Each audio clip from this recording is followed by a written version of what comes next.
That's fine. I don't record them. It's fine because YouTube records them. All right. Looks like we're live. Where am I here? No, I don't see that. Okay. After class, we'll send them again. Just remind me after class if you would. Okay. All right. Good morning. Is everybody getting our emails? I know you're not, Lisa, but is everybody else getting our emails? You didn't get last Monday's? Okay, see me after class and we can resend that. Okay. Those wrap-up emails will help because they kind of summarize everything that we did in class and gives you links to all of the resources, the videos and everything. So it's kind of like a quick, a 3-minute review of everything that we went over. So it can be helpful to you. All right. Did you guys do the reading? I know there was a lot of reading over the weekend. I know those chapters are long and not very engaging. I get it. I do. But did you do the reading and did you take the tests in the white book on page 182 and 183? Did you grade the tests? Okay. So let me go ahead and get your scores. And for those of you playing along at home, we're talking about this book, the Spiral book. And the answer key is on page 201. Grading scale is there. All right, Dina, Ashley. Chapter 2, 17 out of 20. Okay, so you missed 3. All right. Chapter 3, 19 out of 20. So you missed 1. Got it. Abby, Caitlin, Carsey. Chapter 2, 100. Chapter 3, 90. Thank you. Pilar, Michelle. 95 for both. Thank you. Lisa. 90 for both. Thank you. All right. Any? Just message in the chat. She missed 2. Okay, thank you. Thank you. Pilar, do you have chapter 1 for me as well? If you get a chance. Okay. Any questions on anything that you read? Any questions? One of the things that does come up quite often in the reading, a question that a lot of students have is, I think it's chapter 2 that tells you you have to have 75 hours of training. And that's a federal law that you have 75 hours. Hold on 1 second, Chrissy. You have to have 75 hours of training. If you add up the hours that were here, it's only 32. It doesn't meet that 75 hour. And that's because in Florida is the only state that allows this. But in Florida, you don't have to have any training hours. And the Florida state supersedes federal. So Florida does not require that. Now, the reason for that is because we are the retirement capital of the world.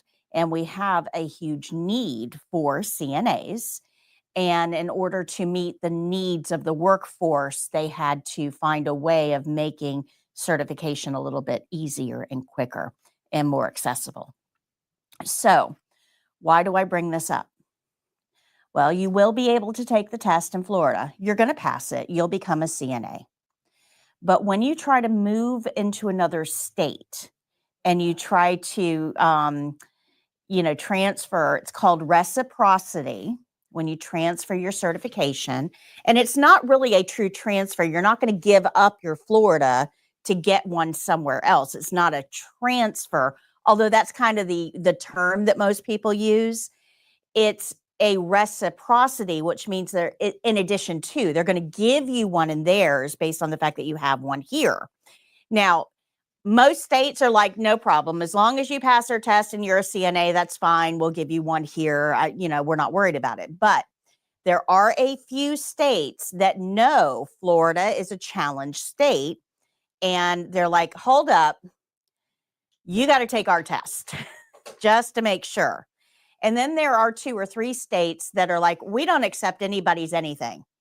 You're going to start over here. You're going to go through training and testing so we can make sure that you're trained the way we want you trained for our citizens.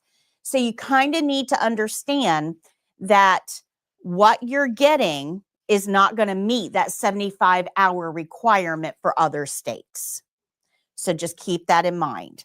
88%, I believe, was the last figure. 88% of all people taking the test in Florida are challengers. There are very, very few people that take a 120-hour program with clinicals to get their certification in Florida. It's just way too expensive. Way too expensive. So the high schools do the 120-hour program. Well, you guys aren't in high school, so that doesn't apply. And community colleges, some of them will do the 120-hour program. But post-high school, pretty much anybody that's taking the 120-hour program are those that failed the exam 3 times and have to retrain to retest. So it's just not a frequently used avenue to get to testing. So keep that in mind, that it may affect your ability to move out of state and get a license somewhere else. But in reality, it's only like 2 or 3 states that restrict you. All right, Chrissy says, good morning, Miss Patty. Quick question for the state board. You always wash hands when you finish a skill. Yes, Chrissy. Well, yes and no. So for the test, we don't touch the patient until our hands are clean. So we do our opening, we wash our hands, and then we can get our supplies and work on the patient. At the end of the skill, the very last checkpoint is in skill with clean hands. So that means that we have to wash our hands at the end of every skill. I mean, that's just basic nursing. We wash our hands before we touch the patient. We wash our hands at the end of the skill, so we're not taking pathogens out of that patient's environment. So the answer to your question is yes, you wash your hands after every skill, but for the test, after your first skill, they're going to tell you that you can simulate hand washing. Simulate means say. So at the end of your second skill, you would say, I would wash my hands now. At the end of the third skill, you can say, I am washing my hands now, or however you want to say it, but simulate means say. You don't have to rub your hands together for 20 seconds. You don't have to walk over to the sink. It's just say that you would wash your hands here. Okay, so physically, during skill 1, yes. After skill 1, they're going to tell you you can simulate hand washing. However, don't simulate until they tell you to. It's really that. So just keep washing your hands until somebody says, stop washing your hands. Okay, just keep washing. I personally don't like that rule. I don't. I think that it tells students that it's okay to shortcut this, and it's not. I do not like that rule. Bless you. I don't think we should be simulating hand washing. It sends the wrong message, because you're less likely to understand the importance of it, and you're less likely to actually wash your hands when it really matters, when you're taking care of the real people out there. I don't like that.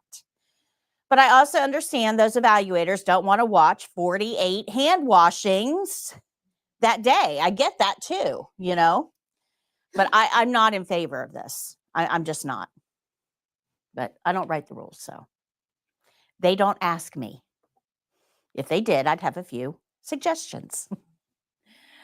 All right, so let's go ahead and review everything that we learned last week. This is a comprehensive review of what we've learned last week. We're going to do this again on Wednesday, bless you, and again on Monday, and again on Wednesday. So at the beginning of every class, we're going to review all of the principles that we've learned up until that point. So I believe our last review was class 5, if I'm not mistaken.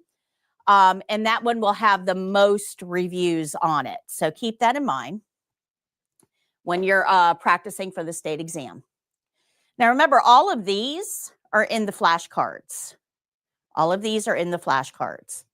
So how do we know what to do with each patient? We follow the care plan. And it's not just the care plan. It's the whole care plan and nothing but the care plan. And that means that we don't change it. We don't alter it. We don't ignore it. We don't do anything but follow it. You will have roughly about a quarter of the test, the written test, is going to give you an answer that is wrong, that specifically tries to get you to change a care plan. So keep that in mind, that those questions are literally trying to find out, do you understand your role? So if you have any answer that tells you to change a care plan, that is not the right answer, ever. While we're following that care plan, we need to make observations. And who are we going to report those observations to? The nurse, absolutely. Everything you know, they should know, no matter how minor it seems to you. Now, remember, I told you that nursing assistants are there to help the nurse with routine tasks on stable patients according to the care plan, things you've been trained to do. You guys remember me saying that? Okay, so that's super important for you to understand. Routine tasks that you've been trained to do on stable patients according to the care plan. That sums up our entire scope of practice right there. Now, it's important for you to understand, though, that nurse is taking on all of the liability for everything you do. That nurse is 100% liable for everything that happens to this patient, whether they did it or not. So if this patient has a decubitus ulcer, a bed sore on their backside that just shows up, that nurse is liable for it. Even if they weren't the ones that were doing partial bed baths and turning the patient and, all the things that I've assigned to you guys on the care plan, I'm not physically doing, I'm relying on you to do. I'm still liable for that. So if this person gets a bed sore, a decubitus ulcer, that's on me. I'm the one that has to answer for that, not you. Now, they may ask you, what's going on, what, but it's my responsibility to make sure that everything on that care plan is being followed.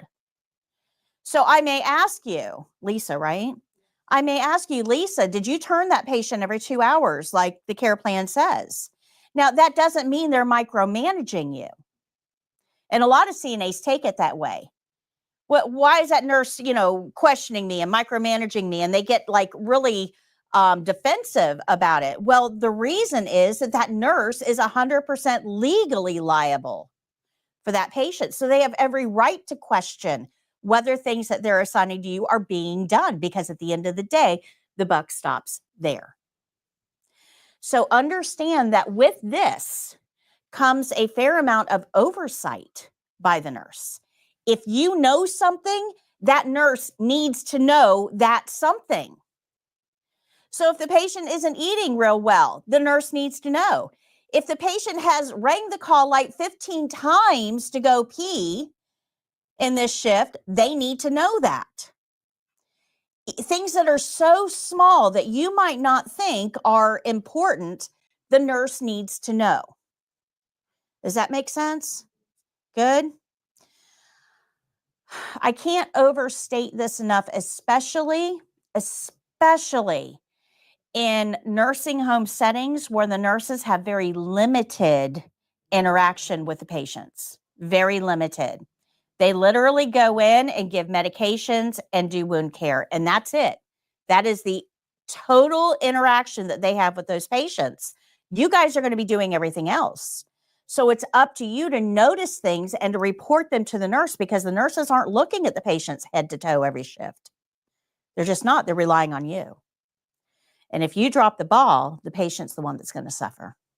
So if you know it, the nurse needs to know it.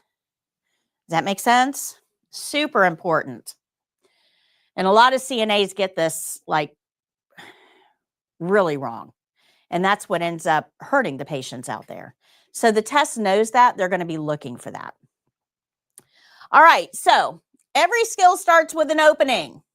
Every opening starts with a knock. Once we've knocked and entered the room, we're going to greet the patient and address them by name. We're also going to introduce ourselves by name and title. And then we're going to tell them what we're there to do. I'm here to whatever, insert name of skill here. You can say it in your own words if you want. You can read it right off the care plan if you're, anxious, but we're going to tell our patients what we're there to do. And then we're going to get consent. Consent is super important. What do we do if the patient says no? Yeah, we okay, no problem. No means no, and we're going to let the nurse know. Absolutely. Sometimes we might be able to come back at a better time. Maybe and when the patient says no, it's always best to try to find out why.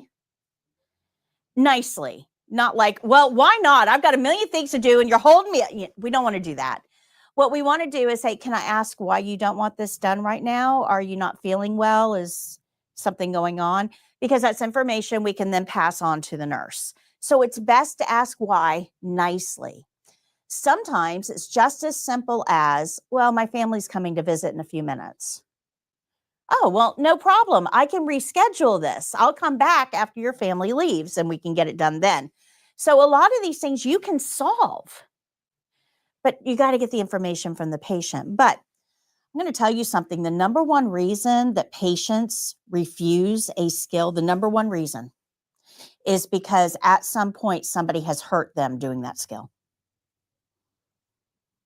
If somebody's trying to put your shoes on and they hurt your foot, which can happen, you can jam a toe, you can, there may be stickers inside, the prickly things inside the shoes that jam into a foot. There's all kinds of things that can happen. But if somebody's trying to put your shoes on and they hurt you, how likely are you to let somebody else that you don't know put your shoes on? Right? Once burned, Does that make sense? So ask the patient nicely, can I ask why you don't want this done? And a lot of times they'll tell you, yeah, the last person that did it dropped me on the floor. Okay. That might be something the nurse needs to know. Good? Makes sense? All right. Once we have permission, then we can close our curtain. Is that curtain clean? So what do we want to do after we close a curtain? Wash your hands. And now that you have clean hands, you can go get your clean supplies. Our number one rule with the opening is don't touch the patient until your hands are clean.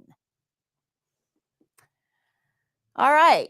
So now that we know what to do because of the care plan and we've entered the room and introduced the skill to the patient, now we have to start looking a little bit further. What is our next step after getting our supplies? Well, we have to figure out whether we need gloves for this skill. And if we do need gloves, there's some rules that go along with that. But in order to figure out, do I need gloves for this skill, we're going to look at the patient and the skill and decide if there's a possibility that we might touch body fluids while we do this skill. Is there a possibility we might touch personal skin? That's skin normally covered by a bathing suit. Is there a possibility that we might touch non-intact skin, which is wounds, rashes, sores, incisions, that type of thing? If the answer is no to all of those, we don't need gloves. We're going to wash our hands before, we're going to wash our hands after, and everything is fine. If the answer is yes to any of those, we do need gloves because we want that extra layer of protection. And it reminds us that our hands are soiled so we don't put them up near our face. If the answer is maybe to any of those questions, you need to wear gloves. So if the answer is no, no gloves. If the answer is yes or maybe, let's wear some gloves. But if we do decide that we need gloves, what's the first thing those gloves should touch? The patient, not your supplies. This is the number one error that is made with gloves on the state exam, is they put gloves on before they do anything with they just like start the skill by putting gloves on. Bless you. And when you do that, everything you touch with those gloves is a potential contaminant. And remember, we only use gloves if we're going to touch body fluids, personal skin, or non-intact skin, which are doorways. It doesn't. That's something that you have to know. And you have to evaluate it for every patient. Let me give you an example. Let's say that we were going to do range of motion on this patient. Do you remember range of motion that we learned? Let's say that we're going to do range of motion on this patient's left arm. And there's no wounds, there's no body fluids, there's no anything that I'm going to touch. So I don't need gloves with this patient. Don't need them. So range of motion, no gloves. But what if this patient had a large road rash, a large air patch that was non-intact skin? Now, do I need gloves? Yes. Okay, so range of motion, gloves. Well, which is it? Range of motion, no gloves, or range of motion, gloves? It's not about the skill. It's about the contact, the patient. That's right. So a lot of people try to divide gloves up by skill. Skill has nothing to do with it. We have to look at the patient we're doing that skill on because it can change. Good? Okay, so the first thing that our gloves should touch is the patient. Now, once we've worked with the patient and we're ready to remove our gloves, we have to make sure we're removing them correctly. Before we remove our gloves, though, before we take away that sense of potential contamination, we have to be aware of what we're touching in the environment. Like if I have soiled gloves on, do I want to give the patient a call light with soiled gloves? Do I want to open the curtain with soiled gloves? Do I want to fluff her pillow or pull her sheet up with soiled gloves? So you want to make sure that everything in the environment that you're touching is not going to cause cross-contamination. And then we're going to remove our gloves correctly. And that means we're going to pinch up at the cuff and then go underneath the second one. Great job. Speaking of supplies, as we're getting them, we have to have a place to put them. So that's what a barrier is going to do for us. A barrier can be a paper towel, a napkin, a bath towel. It can be anything that separates our dirty surface from our clean supplies. I don't care what you use. But for the test, we're going to use a very specific type of barrier. And it's Chuck's or a waterproof barrier. And when we put it on the table, we're going to put it on the table with the absorbent side facing up. A barrier does nothing more than provides a clean place to put your clean supplies, and you're only going to touch your supplies with clean hands. Barrier's all about clean. Don't let the supplies touch your uniform because it's not clean. And we'll go get that barrier first before we get the rest of our supplies. All right. We also learned privacy blanket. A privacy blanket is going to be used anytime the patient is uncovered or undressed to keep the patient private, but also to provide warmth. So anytime the patient is uncovered or undressed, they are exposed to the elements. They may feel cold. They may feel exposed. So we're going to give them an extra layer of covering. When we put that on, we're going to lay it over the sheet, pull the sheet down underneath, being careful not to snap or shake that blanket because that will aerosolize any pathogens that are on the bed where you can breathe them in. And remember, this is a doorway into you. So we spread the blanket out over the sheet and pull that sheet down underneath. At the end of the skill, if we use a privacy blanket, at the end of the skill, we're going to pull the sheet over the blanket and then take it off of the bed underneath the sheet. That means the patient is always covered. You don't just want to take the sheet completely off the patient and leave them there uncovered until you pull the sheet up. Okay. Good? Good. All right. We also learned linen rules, and these are repeats of principles we already know for the most part.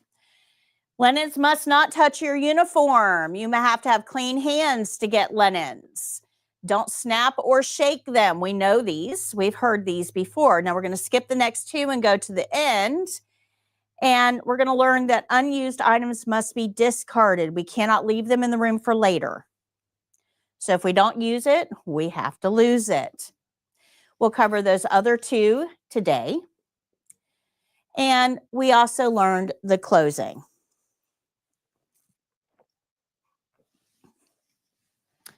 Always leave your patient looking better than you found them. That's a great principle. Leave your patient looking better than you found them. Now, when I was in nursing school, I got my LPN before my RN, and my teacher, and this is a very long time ago, probably 35 years ago.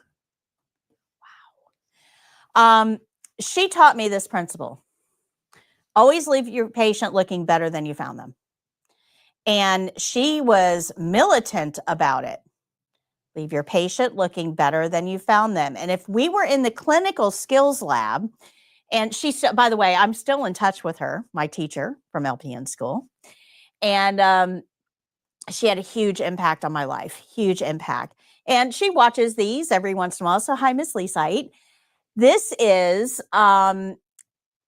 she was absolutely militant about this.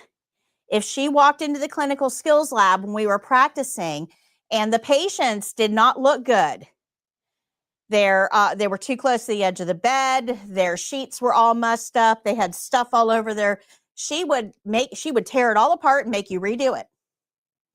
Because this really is important. When you guys have all heard about AI, right? Artificial intelligence, right? AI can technically do your job. They can make robots to do what you do. We already have robots that take blood pressure and temperature and respirations. They can create robots to do everything you do. Do you know what they can't create robots to do? Care. That is the one thing that is going to keep machines from taking your job. Because trust me, those hospital administrators are trying to figure out how to hire or, get machines to take your job. It's cheaper on them and they work 24 hours a day. They don't need breaks. They are trying to replace you.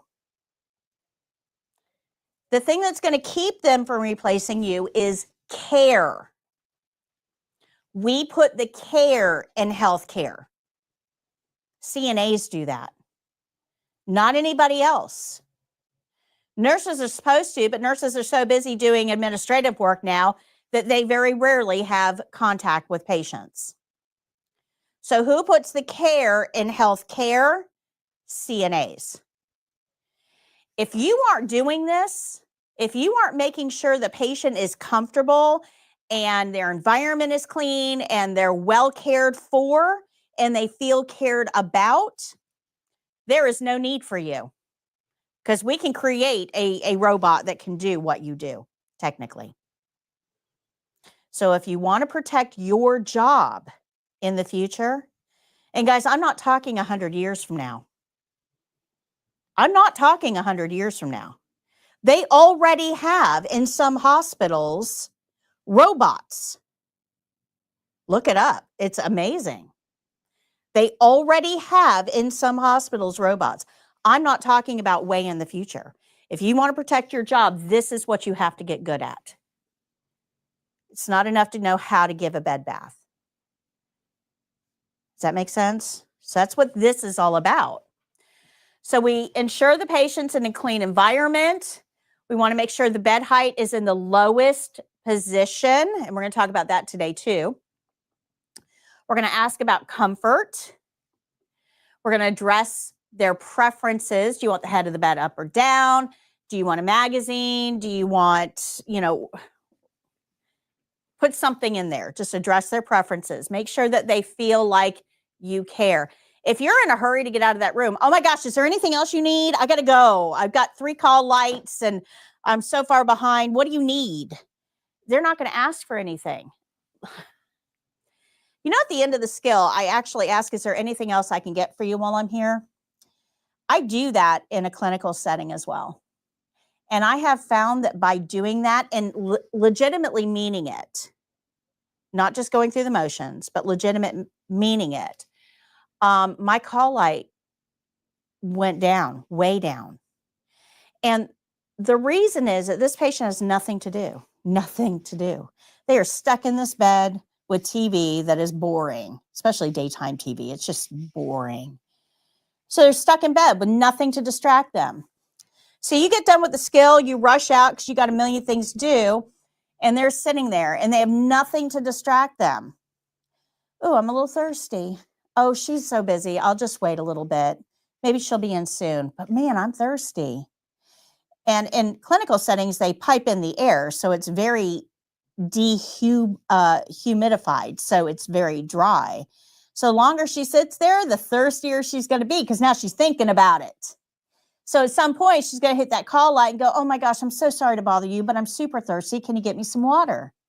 Now, if she were able-bodied and in her own home, she would get up and get her own water.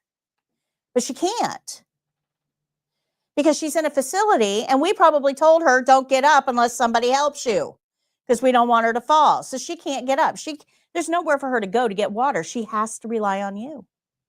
So she hits call light. I'm so sorry to bother you. Can I get some water? You say, sure, no problem. You go get her a cup of water, bring it in, and then you leave.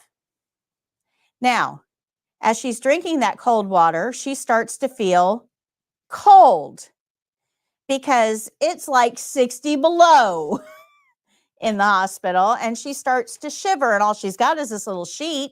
Now, if she were home and able-bodied, she'd go get herself a blanket or get dressed or whatever she was going to do to warm herself up, but she isn't at home. She doesn't have that ability. So what does she have to do? Hit the call light. I'm so sorry to bother you, but I'm freezing. Can you get me a blanket?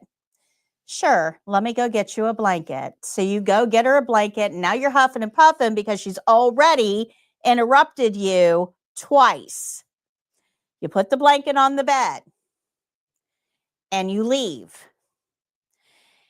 And after about 30 minutes, 45 minutes, that water has done its job, and now she's got to pee. And if she were home and able-bodied, she'd get up and take herself to the bathroom, but she's not. She's in our facility, and you told her not to get up. So what does she have to do? I'm so sorry to bother you, but now I've got to go to the bathroom. Now you're really freaking mad because you have had to leave 3 other patients in the middle of care to come answer this call light. And the time it takes you to answer call lights is graded while you're working. Graded. So by now you're ready to just pull your hair out because she's not playing by the rules. And the thing is, she is. We don't see it that way. We see it from our point of view, not hers. So if you get good at this, Miss Jones, is there anything else I can get for you while I'm here? And you mean it. Would you like a cup of water before I go? Do you need a blanket? Are you cold at all? Take care of everything that she needs while you're there. You can save yourself 3, 8, 29 call lights. Good? Does that make sense?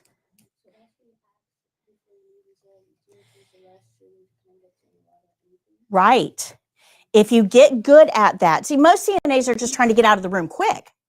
If you get good at this, it saves you time in the rest of your shift. Does that make sense?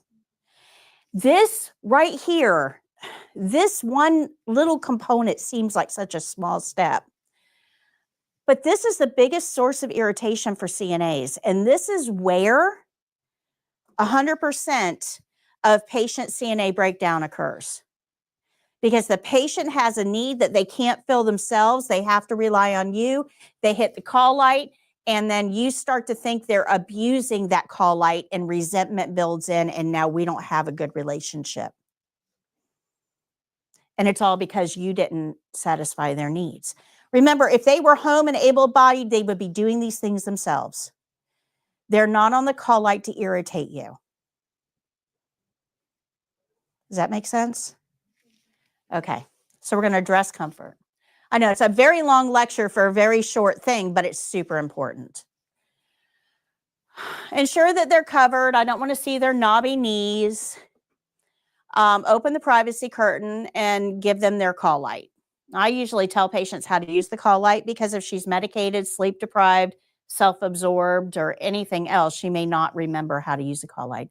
So here's a call light. Just press the red button if you need me. And once we've done all of that, then we're going to go clean our hands. Once we've cleaned our hands, you don't want to go back to the patient environment. After you've cleaned your hands, then you can document if required. We have 4 documentation skills. If you document, you have to clean your hands again. And then we'll tell the evaluator our skill is done. But don't return to the patient after you wash your hands because you'll recontaminate. Good? Now, those are the principles that we've learned so far. We're going to learn several more today. But we also learned some skills on Wednesday. We learned how to take a pulse. When we're taking a pulse, we'll always support the arm.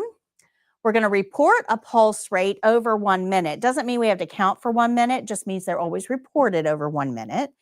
And we're going to follow the care plan that tells us how long we have to count. Normal is between 60 and 100. We use our fingertips, not the flat areas of our finger. And the radial pulse is at the thumb side of the wrist near the bone. For the test, we say start and stop. So those evaluators start and stop with us. And in Florida, we count with 2 evaluators. The end of the skill requires documentation.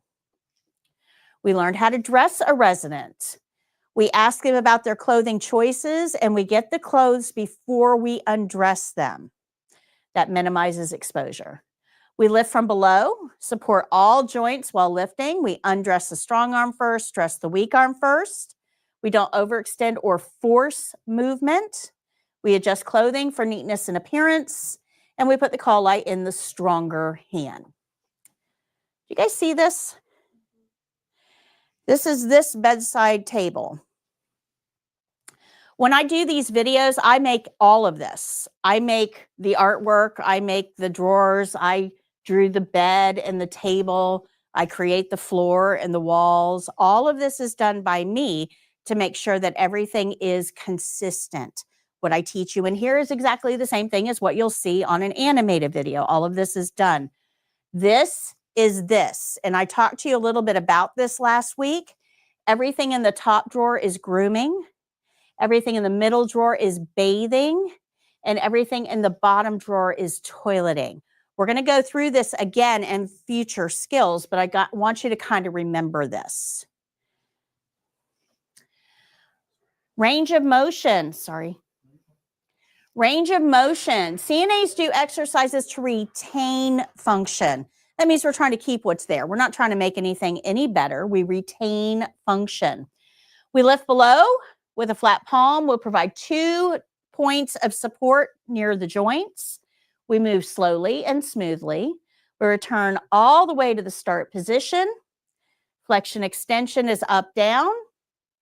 Abduction, adduction is side to side. And rotation is around. So flexion, extension, abduction, adduction, rotation. So that's okay. Go ahead. So if you look at this, this gives you an idea of where we're at with our principles. We've learned skill rules, the opening, glove rules, barrier, and privacy blanket. We've also learned linen rules and closing. So we only have 4 more principles to learn. And it's only the beginning of week 2. So by the time we get to week 3, you've learned everything, and now we're just using these in different skills. The first 2 weeks are the hardest because you have to learn all of these principles. Then we just rinse and repeat. Okay, so if you're struggling, just keep in mind it gets easier. I think that the first class is the hardest. The first class is the hardest because I've really got to get you to understand the test and what it's testing you on. but I've also got to get you to understand the patient and where they're coming from. And if I do my job right, by the time we get to 3, it's super easy. You guys are like rolling your eyes because you've heard this stuff so many times. And we got to do this again when I'm reviewing. So the first 2 weeks really are the hardest. If you're struggling, stick with me. I'll get you through it. Okay. All right. So we have a couple of things that we have to learn today. One of the skills we're going to learn today is hand and nail care. This is going to be on page 116 of your book.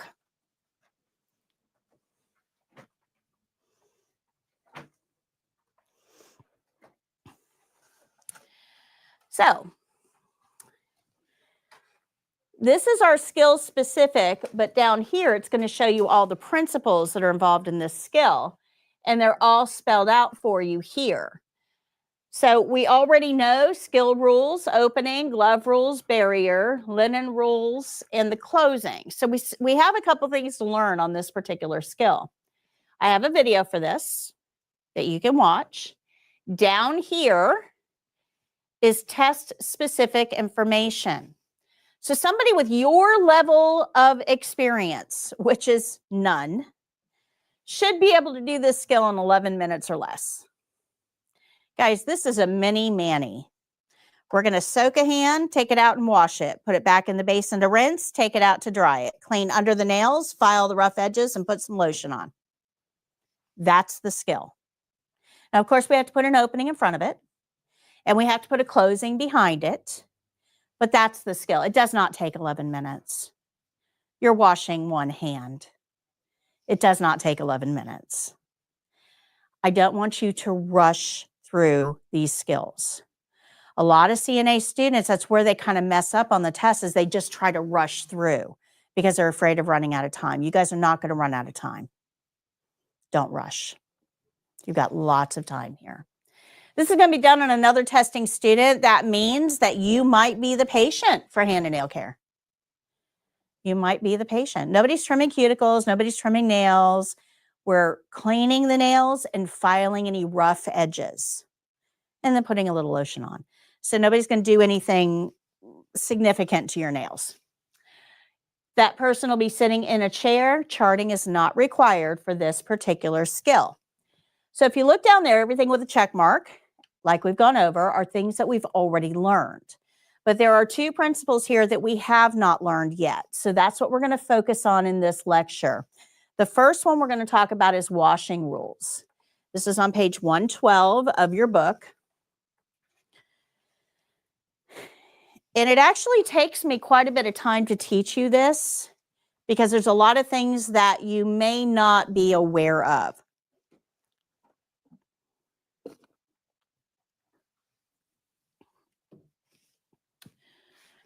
So washing rules, these are the washing rules here. We're going to go through them step by step, but you're going to see this in 5 skills. We have 5 washing skills, and chances are you'll probably get one of these washing skills during the test. Not 100%, but chances are you should get one of these washing skills. And that's because on the test, remember these? Remember these? This is follows a template. There's one ADL skill. Remember, ADLs are activities of daily living. So that's bathing, dressing, grooming, feeding, toileting. You will get one ADL skill. So all of our bathing skills are in ADLs. Then you're going to get one mobility skill. Mobility skill is moving the patient in some way. So whether it's range of motion, ambulate, transfer, or turning the patient over in bed, that's an ADL skill. And then there are documentation skills. So that would be pulse, respiration, feeding a patient, or emptying their drainage bag. You will get one of those 4. So when you look at this, right, ADLs are really the biggest category, the most skills are in ADLs, and you're going to get one of those. Bathing skills make up a lot of our ADL skills. So you have a pretty good chance of getting one of these for the test. Does that make sense? So we kind of have to learn these washing rules. The good news is they're super easy. Super easy. Has anybody had a child? Anybody had a child? Okay. If you've ever had a child, these are going to seem pretty routine, pretty easy. So in order to understand our washing rules, we have to talk a little bit about the normal signs of aging. So I have a whole lesson on this on page 113. You don't need to take notes. But I want you to think, when we're talking about washing rules, I want you to think about how you bathe. Okay? So when you bathe, you get undressed, you get into the shower, the water is running, and you get wet. Then you apply some soap, and you lather all the areas that you want to clean. Right? Everybody with me? But once you lather, you have to rinse. You wouldn't dream of getting out of the shower all soapy. That just wouldn't happen. Even if there's an emergency and you've got to leave the shower quickly, you still take the time to rinse off. You're not going to jump out covered in soap. And that's because soap dries out the skin. So whatever we wash, we rinse. Since we need to rinse, and we know we need to rinse, if we're using a basin of water, if we're in the shower, we just rinse off. But if we have to bring the water to the patient and we're using a basin of water, you don't want to add soap to that water. If you add soap to the water, now we have nothing clean to rinse with. Does that make sense? So if we understand how we bathe, we get in, we get wet, we soap up. Getting wet, you want to make sure you're not applying soap to dry skin. So getting wet, soaping up, and then rinsing off. If you remember those steps, then bathing becomes pretty easy. Since we have to rinse, we don't put soap in the basin. That gives us clean water. Whatever you rinse, you're going to dry. Now, we're going to talk about this in just a minute, but keep that in mind. Whatever you rinse, you dry. So since we have to rinse the soap off the skin, you don't want to add soap to the basin. That keeps it clean. When we go get water, so let me back up real quick. Let's say I'm doing a washing skill on this patient.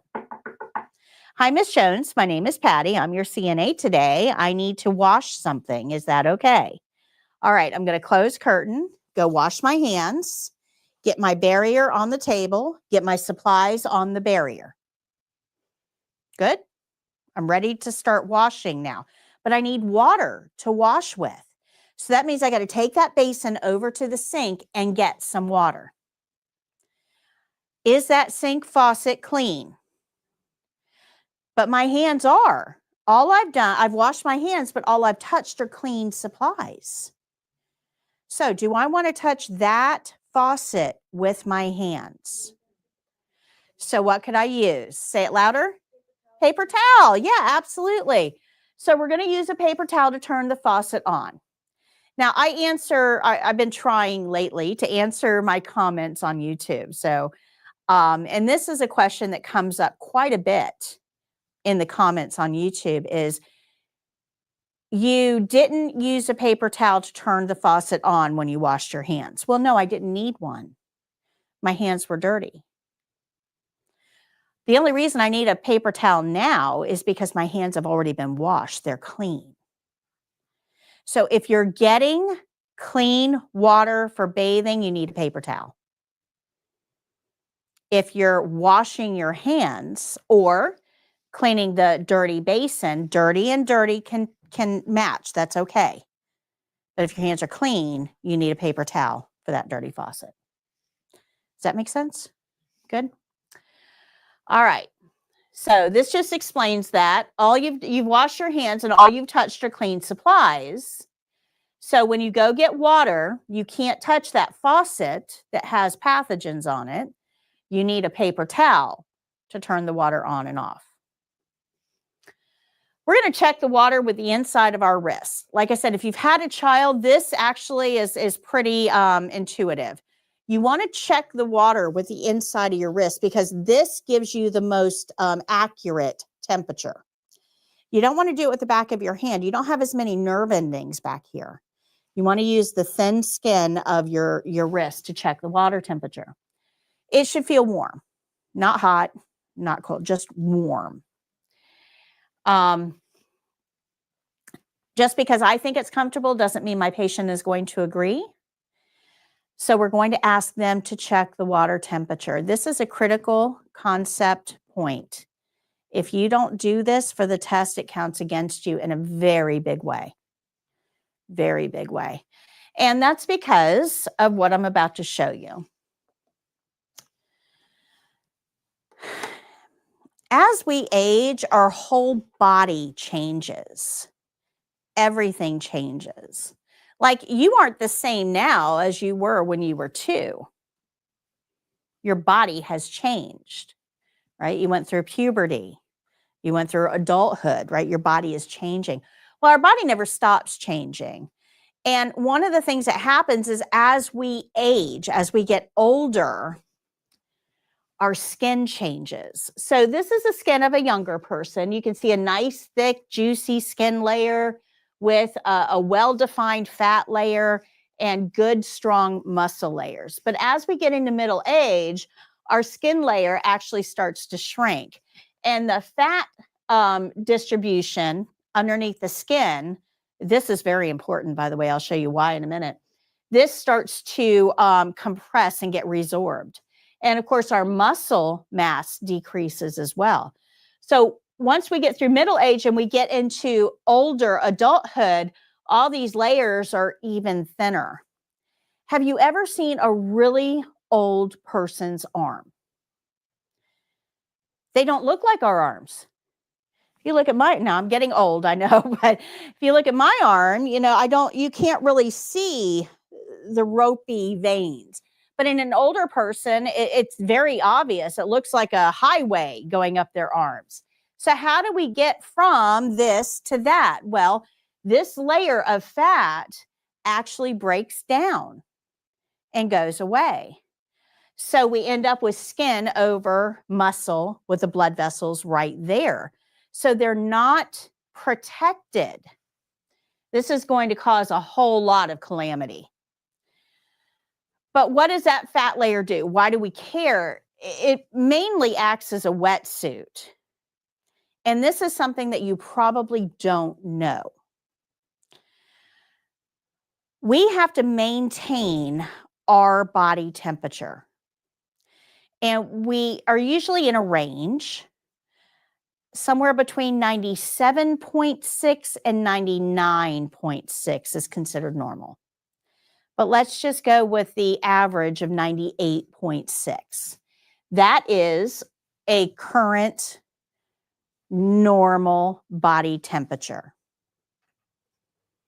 The problem is that the body has to work hard to keep this. And let me explain to you why. Remember, 98 points, that's almost 99 degrees. You know how hot 99 degrees is? If I put this room up to 99 degrees, you guys would all go outside because it's just hot.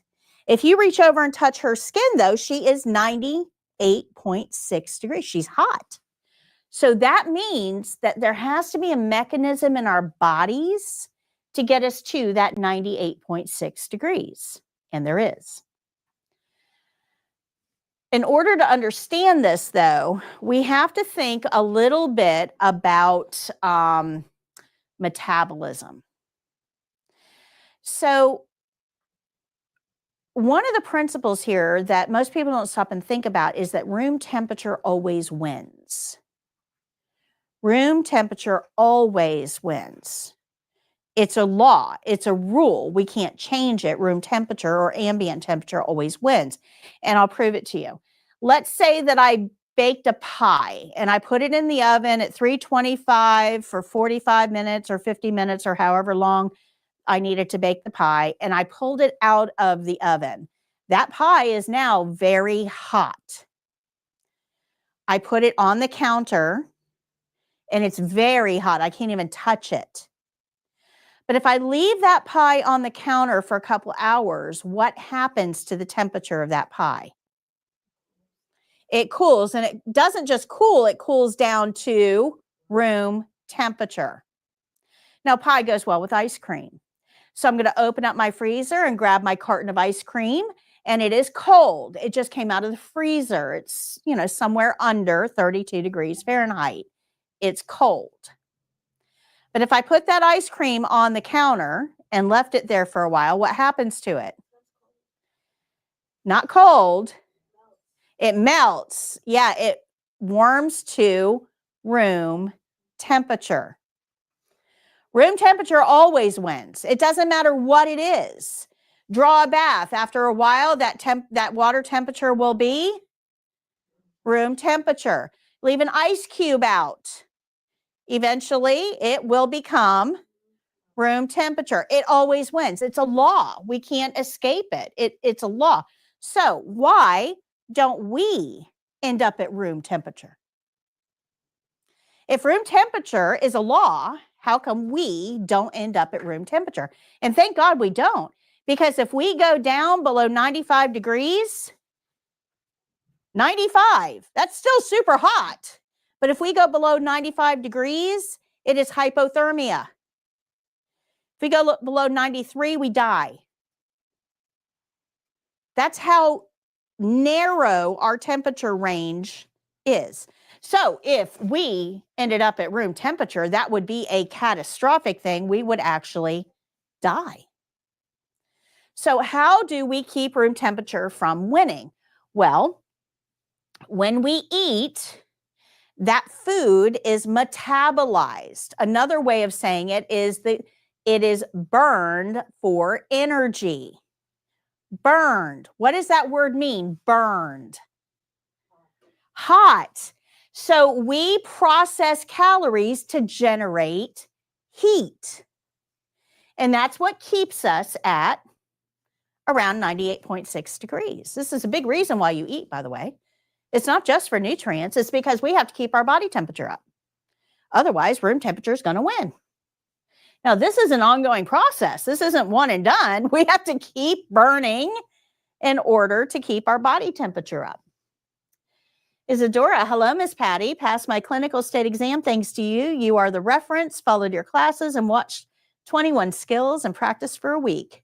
Needed to come back and thank you. Congratulations, Isadora. Great job. Great job. Thank you for including us on your journey. That's amazing. Okay. When we're young and we have this healthy fat layer, it acts as a wetsuit. So the calories that we burn and the heat that we generate stays inside.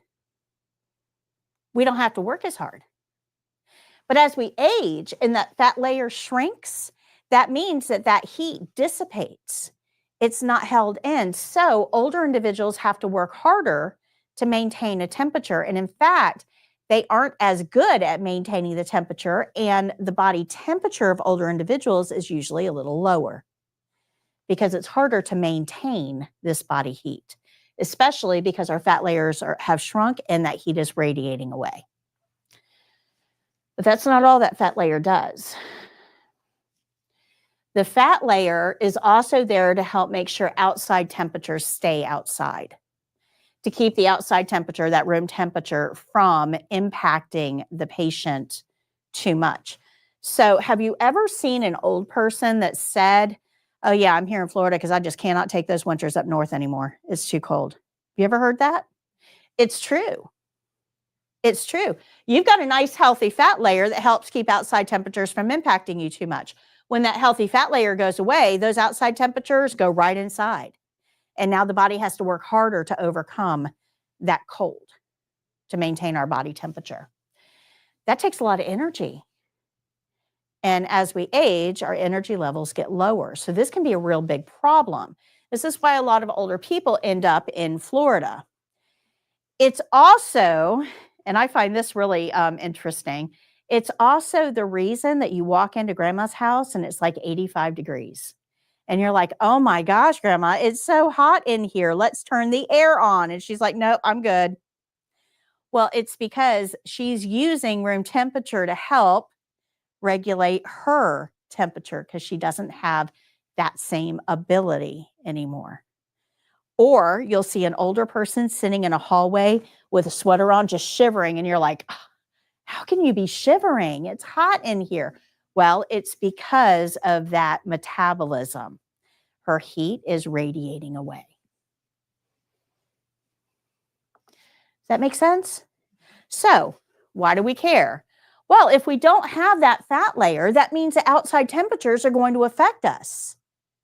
And we're not going to have as much of a buffer in between. So if we go get water for a patient and it's super, super hot, and you don't recognize that or you just don't care, when we put that super hot water onto the patient, it's going to affect their internal temperature. Does that make sense? If we're using super cold water, it's going to affect their internal temperature. So this is very, very similar to bathing an infant. Infants also don't have good temperature regulation ability. So we have to make sure the water is just warm, not hot, not cold. Does that make sense? So one of our big rules here is that when we get water, we check it with the inside of our wrist. It should feel warm, not hot, not cold. But we also ask our patient to check it every time. The maddest I've ever gotten at a CNA when I was working in long-term care. And man, I was really aggravated at this CNA, really bad. I'm sitting at the nurse's station charting, and I was charting something super important. I don't remember what it was, but it was taking a lot of focus and concentration. And I could hear screaming down the hallway. And I look up and kind of identify that it's coming from the shower room. So I go in there thinking somebody fell or, something had to have been going on. I walk in and the steam just hit me. My glasses fogged up. I couldn't see anything for a few minutes. And finally, when I was able to kind of clear and see what was going on, the patient is naked, sitting in a shower chair, kicking and hitting at the CNA.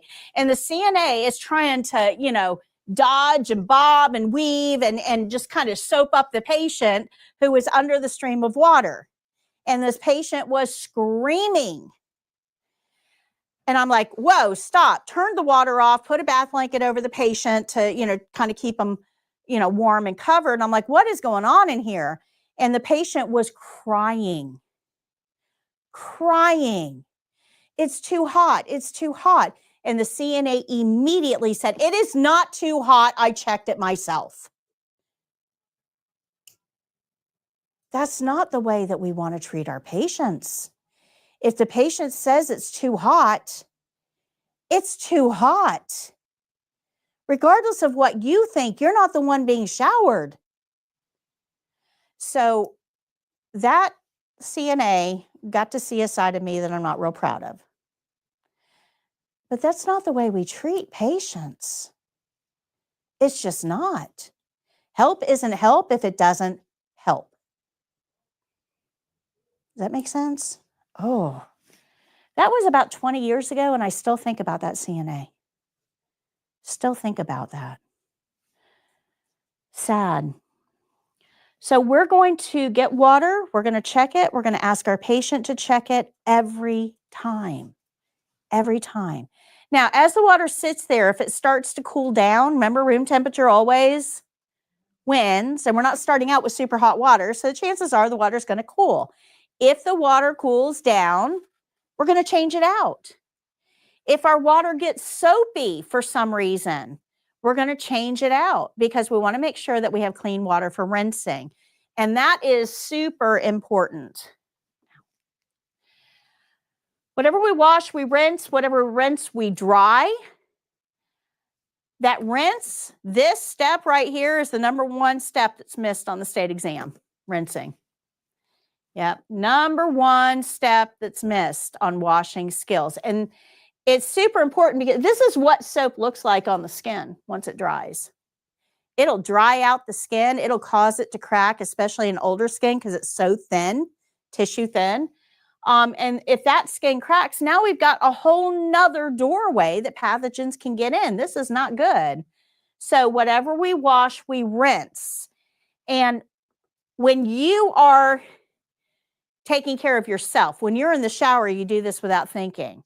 When you're washing your hands while you're cooking or after going to the bathroom, you don't even think about it. You soap up and you rinse off. It's routine. It's just, you don't think about it. But when you're working on a patient, it is super easy to get lost in the steps. So I want you to remember this. Whatever I wash, I rinse. Whatever I rinse, I dry. And I want you to say that in your head while you're doing the steps. If you do that, you won't forget to rinse. I know it sounds super simple. It works. I have thousands of CNA students that have taken the test and said, I heard you in my head. I heard your voice say, whatever I wash, I rinse. And thank God you did, because otherwise I would have forgotten. It does work. We're going to change that water if it gets cold or soapy. We're not going to get our surface wet, which is why we use a barrier. And then, oops, if we put lotion on anything, we warm it up in our hands first, and then we wipe off the excess. So we just learned washing rules. Super easy. Now we're going to go on to basin cleaning. Now this is a little more complex, and students get lost in the weeds here. I'm going to make this super easy for you.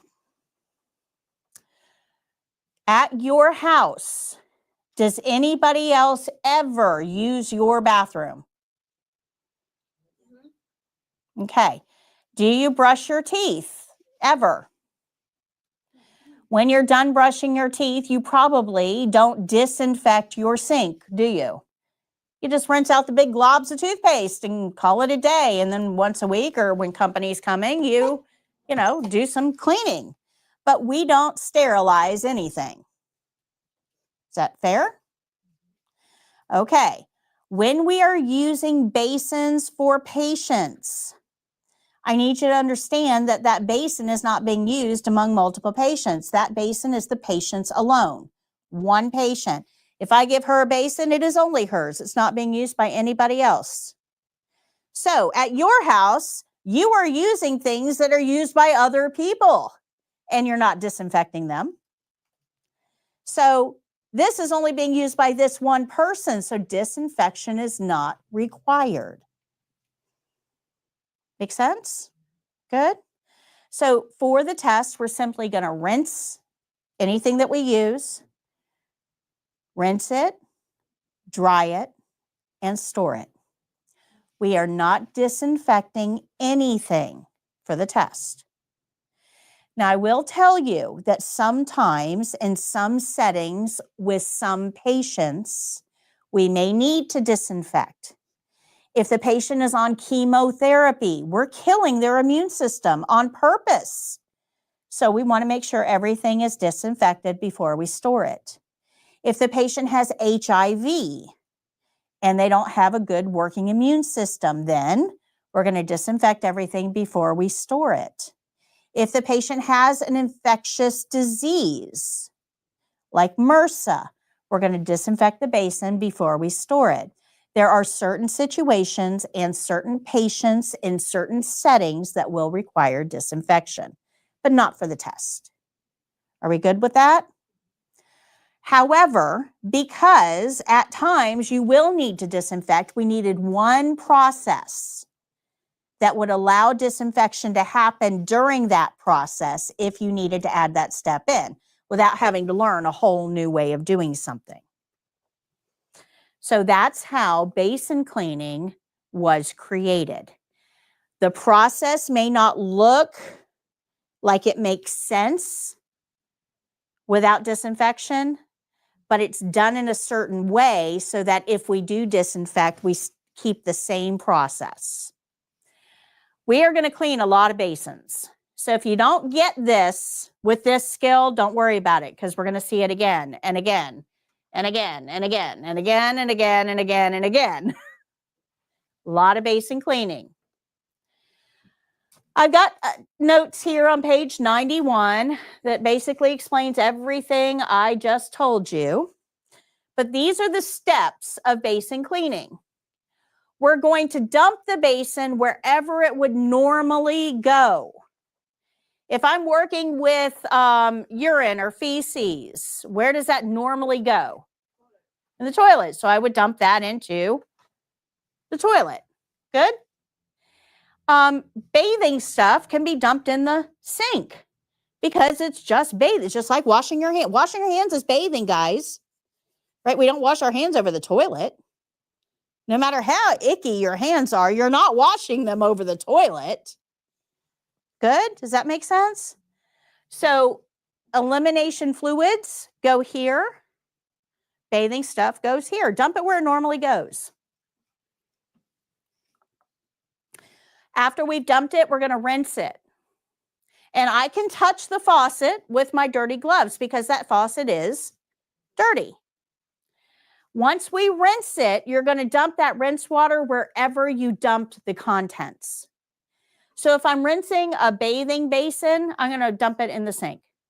But if I'm rinsing a bedpan, I would dump that rinse water in the toilet. So you're going to dump that wherever it normally goes. Now, once we've rinsed it and dumped that rinse water, we're going to set that basin down in the sink. Remember that in healthcare, basins are not routinely disinfected because they're only used by that one patient. But if we do need to disinfect, we cannot be holding the basin while we're disinfecting it. Does that make sense? I can't disinfect this and truly get all the pathogens off if my pathogen-covered hand is holding it. So I rinse it, dump the rinse water, and then set it down in the sink. When I set that down, if I need to spray it, that's when I would spray it. Now, I've got to pick that basin up, but my gloves are dirty. So I'm going to use a paper towel between my dirty glove and that basin so that I don't recontaminate. Then I'll dry the inside, throw that paper towel away, dry the outside, throw that paper towel away, and then I'm going to get one more paper towel to pick up the soap, lotion, or other supplies and to put the basin in the drawer. I cannot touch that drawer with my dirty gloves. So I need a paper towel to open the drawer and one to put the items in the drawer. Does everybody understand this? Do you understand why?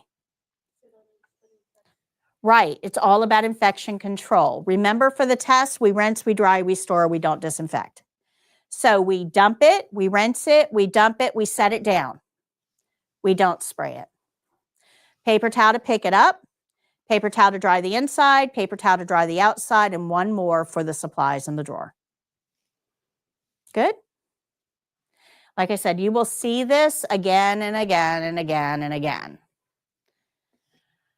All right, so you're going to see a lot of basin cleaning. Don't worry if you don't get it all right away. Everything is cleaned the same way, whether it's a bath basin, a bedpan, an emesis basin, or a graduate container, we clean it all the same way.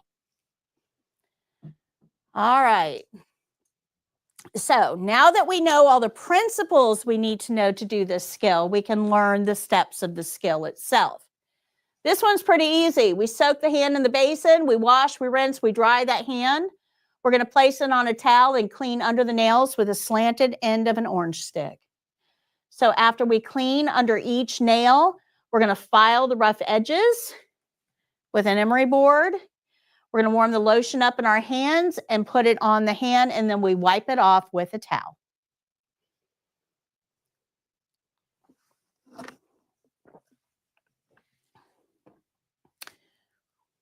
It's a pretty easy skill. It is a washing skill, but it is by far the easiest washing skill we do. Foot care is even less steps, but you got to get down on the floor. So for me, foot care is not easy. But hand and nail care, if I had to get a washing skill, this is the one I would want. When you are cleaning underneath the nails, we're going to use an orange stick. I don't know. Let me look here. I thought I had one in here. Yeah, I've got one.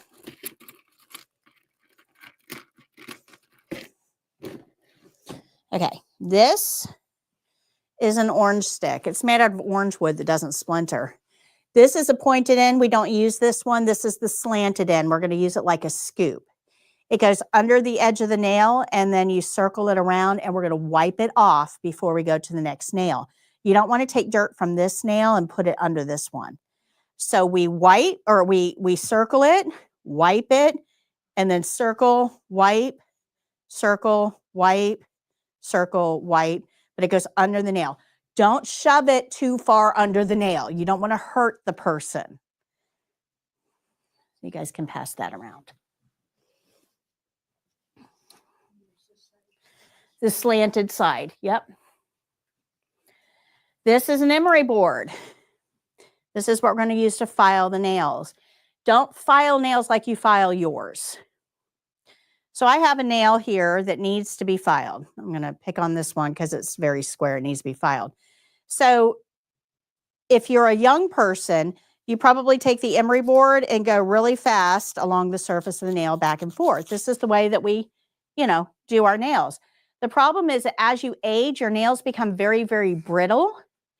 And if you go back and forth along the surface of that nail, what that does is it pulls the nail one way and then pushes it the other. And the maximum effect of that is right down the middle of the nail. Push and pull, push and pull, push and pull. And over time, that can actually split the nail right down the center. And then the nail falls off. And that is really, really painful. So when we're working with older individuals, we don't go rapidly across the nail. It's one direction toward the center with the emery board. Okay? Questions?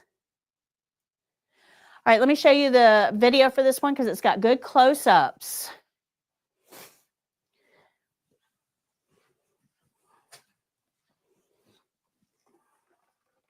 Yep.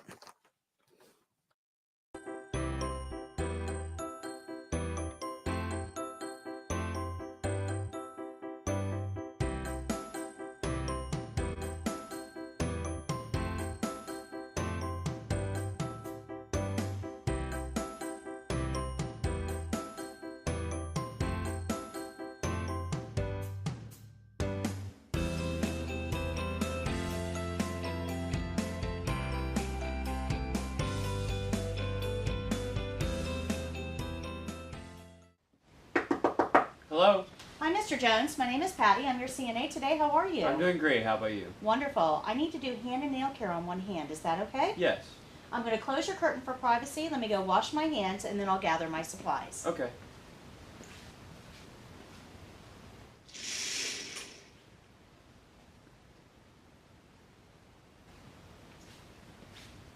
Okay, we're going to start with a barrier. So I'll place a barrier on the table, and that will give me a place to set your clean supplies.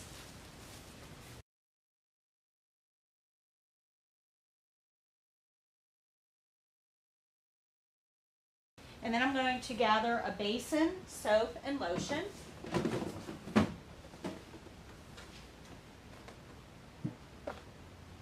An orange stick and emery board.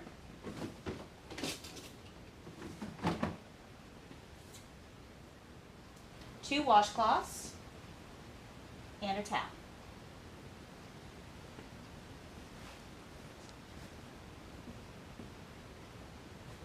I'm going to go get some water in the basin. Okay.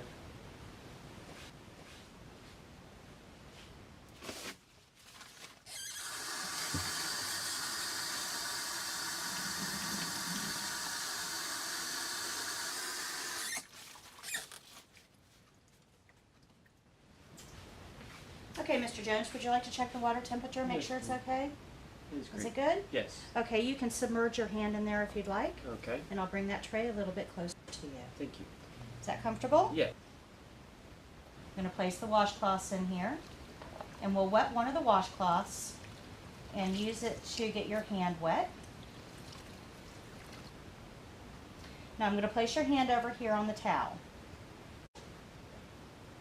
Apply soap to the washcloth.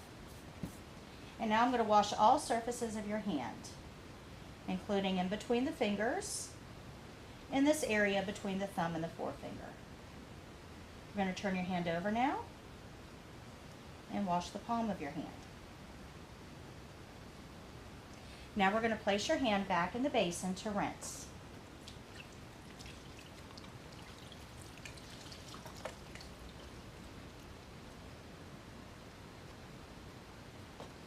Okay, I'm going to bring your hand over here to dry.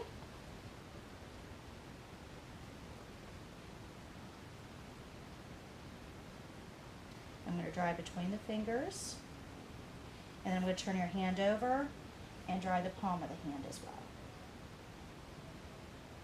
Okay, now we'll take the orange stick and I'm going to clean under each nail. Just cleaning the edge. Does that hurt? No. Very good. We'll wipe the orange stick on the towel in between each finger.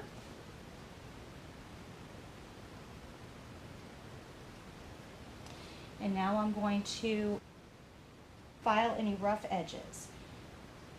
So I'll file from the outer edge to the middle, checking each nail for any rough edges.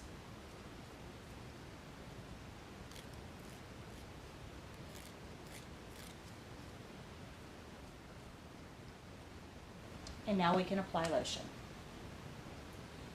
So I'll get a little lotion, warm it up in my hands, and apply it to all surfaces of your hand. Does that feel good? Yes. Very good. Okay. Now we'll wipe off the lotion.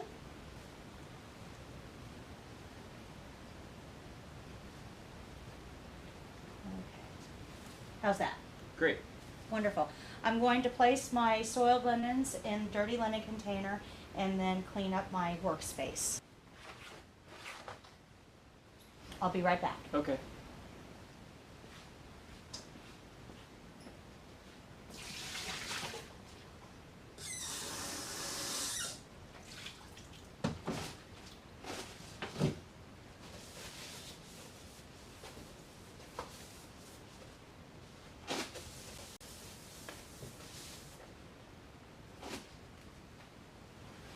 Okay, on the way, we'll pick up the soap and the lotion and place them in the basin.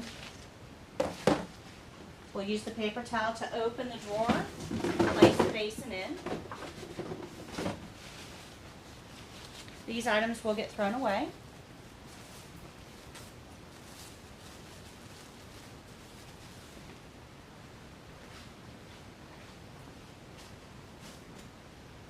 Okay, Mr. Jones, are you comfortable? Yes, ma'am.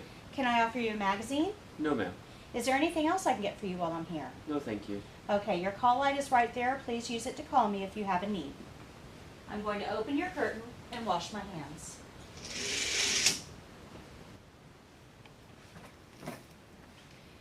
After washing my hands, I'll review the steps of my skill, make any corrections, and then tell the evaluator my skill is done. 3, 2, 1.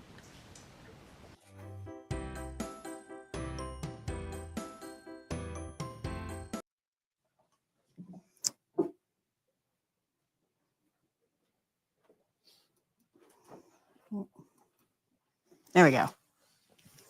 All right, any questions on hand and nail care? Okay, so you get 2 towels, one for soap to rinse to wet the hand first, and then soap it, and another one to rinse it off. Right, so 2 washcloths. This skill requires 2 washcloths, one to wash and one to rinse. You only need 1 towel, but 2 washcloths. Why do you have the lotion after that? So if your skin will only absorb so much lotion, and then the top layer gets saturated. So if you put lotion on and whatever's left stays on the surface of the hand, If she were to pick up a cup of hot coffee and she had lotion on her hand, what might happen? That's right. It can fall or it can slip out of her hand. So anytime we put lotion on, we rub it in so that the top layer will absorb. And then we wipe off the excess to make sure that it isn't a safety hazard for the patient. I notice in every video that we watch, they always tell the patient what they're gonna do. Should we, every step, tell the patient what we're gonna do? I'm gonna wash my hands, I'm gonna do this, I'm gonna do this. So yes, I'm trying to figure out how to word this. Yes, you should. Okay. And it's for a couple of different reasons. Imagine how awkward it would be if the whole skill was done silently. If you were the patient and some stranger is touching your body, you probably want to know what it is that they're doing and what they have planned. Because they're strangers. You need to have some level of comfort in what they're doing. Does that make sense? So that's number one. Reason number two is if the patient doesn't know how you're about to move their body, they probably will stiffen up because they're afraid it's going to hurt. So they will become a little less compliant. And that actually makes the skill harder for us. So we're telling them what we're doing mainly to make it easier for us. Reason number three is truly for you. If you get used to saying these steps out loud, it is a component of learning. So if you're doing a step and saying the step, it's two ways for your brain to remember that step. Okay. So audio, visual, there is something to that. And when you add in tactile to that by doing the step, you are much more likely to learn it. So when you're in the test, if you're saying the steps, your brain, it's kind of like, have you ever watched a movie so many times that you learned the lines? Well, if that line suddenly wasn't said, you would notice it, right? So that's a component of this. In order to perform well on the test, if you say the steps as you're practicing them, you will remember to do it on the test because you'll actually say it like a script. A lot of students listen to my videos like when they're sleeping. They'll just put a playlist on and let it play while they're sleeping. And it subconsciously teaches you the steps that need to be done. And it's a great way of reinforcing. Now, it doesn't take the place of tactile. You still have to practice, but it's a great way of reinforcing those steps. Yeah, and I've got lots of playlists on YouTube that you can, watch through. But there's something subliminal about it. It's pretty cool. Pretty cool. All right, any other questions on hand and nail care? Any others? All right. Moving on to occupied bed. Let's go, it's 10:30. Let's go ahead and take our break. And then we're going to learn occupied bed and another range of motion, which is super, super quick and easy. And then we're going to get into blood pressure. Okay. So let's go ahead and take our break.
All right. Ready to keep going?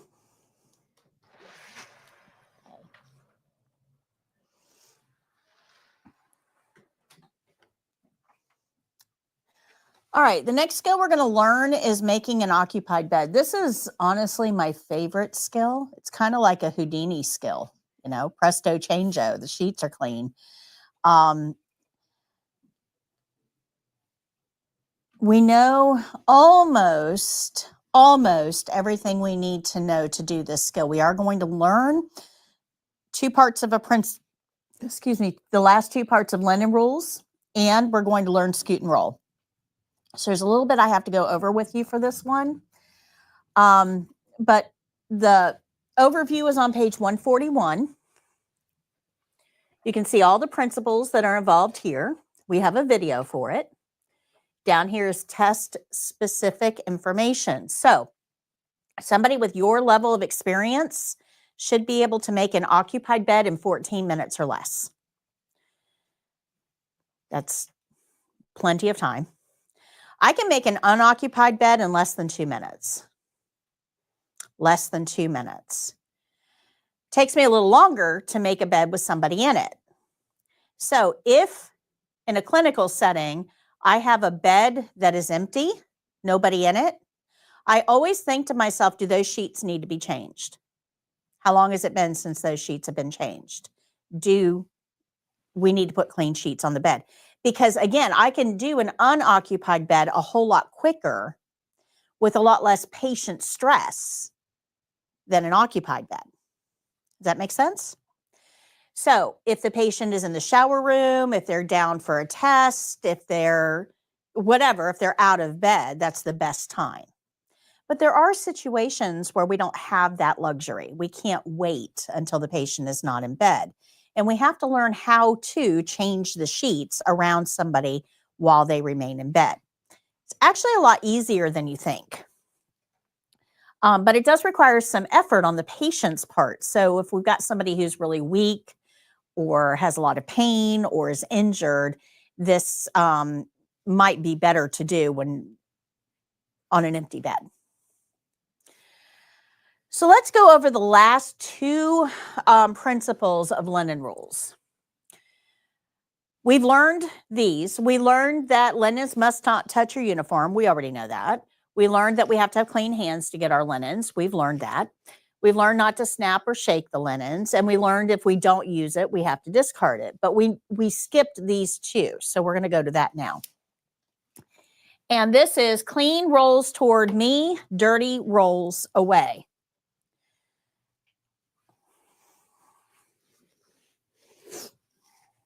Okay. So in order to understand this, I'm going to use these washcloths as sheets, okay? And we'll use this guy as our patient. So if I have a bed and I have a patient in the middle of that bed, and this sheet, this bottom sheet needs to be changed, I got to figure out how to do that without this patient getting out of bed. Well, I don't want him too close to the edge of the bed, because if he's too close to the edge of bed, as I'm shoving the sheets underneath him, he could fall off. So we want to keep the patient in the middle of the bed at all times while we're doing this skill. But in order to change this bottom sheet with him in it, there has to be a method that we're going to use. And that method is clean rolls toward me, dirty rolls away. And you can see it here. We have a dirty sheet that the patient is laying on, the white one, and we have a clean sheet that we're going to put on, which is the blue one. So if we roll the dirty sheet toward the patient and tuck it up under him, and we roll the clean sheet toward us and tuck it underneath the dirty, the undersides of the sheet are all that's touching. So to demonstrate with this, I've got my patient and I've got my sheet. Clean rolls toward me, dirty rolls away. This is the dirty sheet. So I'm going to roll it away from me. and tuck it underneath the patient. The patient's just going to hold that sheet there. This patient doesn't hold very well. Then I'm going to take my clean sheet, clean rolls toward me, and I'm going to roll it toward me. And I'll tuck it underneath that dirty sheet, just like this. Now, if I go over to the other side of the bed, if I come over here, I can ask the patient to turn on their side. I can take this dirty sheet away and unroll the clean sheet and tuck it in. Patient back on their back in the middle of the bed, and they're on a clean sheet. Top sheet is easy. Just put the top sheet on them. Pillowcase is easy. Change the pillowcase. It's the bottom sheet that requires a little bit of instruction for us. Good? Does that make sense? So if we remember that clean rolls toward me, dirty rolls away. The dirty sheet on the bed is going to roll away from me. The clean sheet will roll toward me. Good? Okay.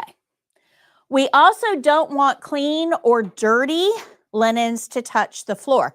So when I took this off of the bed, I didn't just throw it on the floor. I do that at home. When I take my sheets off my bed, I throw them on the floor at home. Then I bundle them up and take them to the washing machine and throw them in and wash them through. It's what we all do. In a clinical setting, we can't do that though. This sheet has pathogens, and we don't want those pathogens on the floor where people can walk through them and then distribute them all over the setting. So this sheet cannot go on the floor. I also don't want the clean sheets on the floor because, we want to keep them clean. So nothing touches the floor. So that brings us to, okay, well then what do I do with this sheet when I take it off the bed? So we've got a couple of options. We do. Nothing can touch the floor, not clean, not dirty, but we have a couple of options here. In most clinical settings, you're going to have a hamper that looks like this. And that hamper is not in the patient room on purpose. We don't keep dirty things in our patient's room. So that's by design. This is out in a hallway somewhere, which means if I take this off the bed, that means I've got to leave the patient and go walk to put this in that because it's out in the hallway. Another option is to use a chucks, and we can put a chucks on the floor. We can put this on the chucks, perfectly okay. That is a barrier, perfectly okay. But, I don't really like that option because now I'm having to handle those linens twice. It's okay, we can do it, but I'm having to handle those linens twice. A better option is this. There is in your soiled utility room, they can still see, in your soiled utility room, there will be soiled linen bags. Sometimes they're in the clean utility room. It really depends on your facility where they choose to store them. They are clean until they're used, but they're marked soiled, so some people put them in soiled. It really just kind of depends. But go get one of these bags. You guys familiar with Tide Pods? Right? The little flings, the things, they look like lunch. They have soap in them. They're plastic. They're little cubes. They're plastic. You throw them in the washing machine, and that plastic melts, and it releases the soap in stages. These are the original Tide Pods. We've been using these for like 30, 40 years in a clinical setting. This bag melts in the washer. It dissolves, and it becomes the soap for industrial grade laundry. So when we take stuff off of the bed and we put it in this bag, nobody is going to go through those bags. Nobody's going to shake out those linens to make sure that there's no dentures or hearing aids or earrings or cell phones or whatever else might be in there. So it's up to us as CNAs when we take things off of the bed and we put them directly into this bag to know nobody's going through that. So we need to really pay attention to make sure that there's nothing foreign in that bag that could be damaged in the washer or dryer.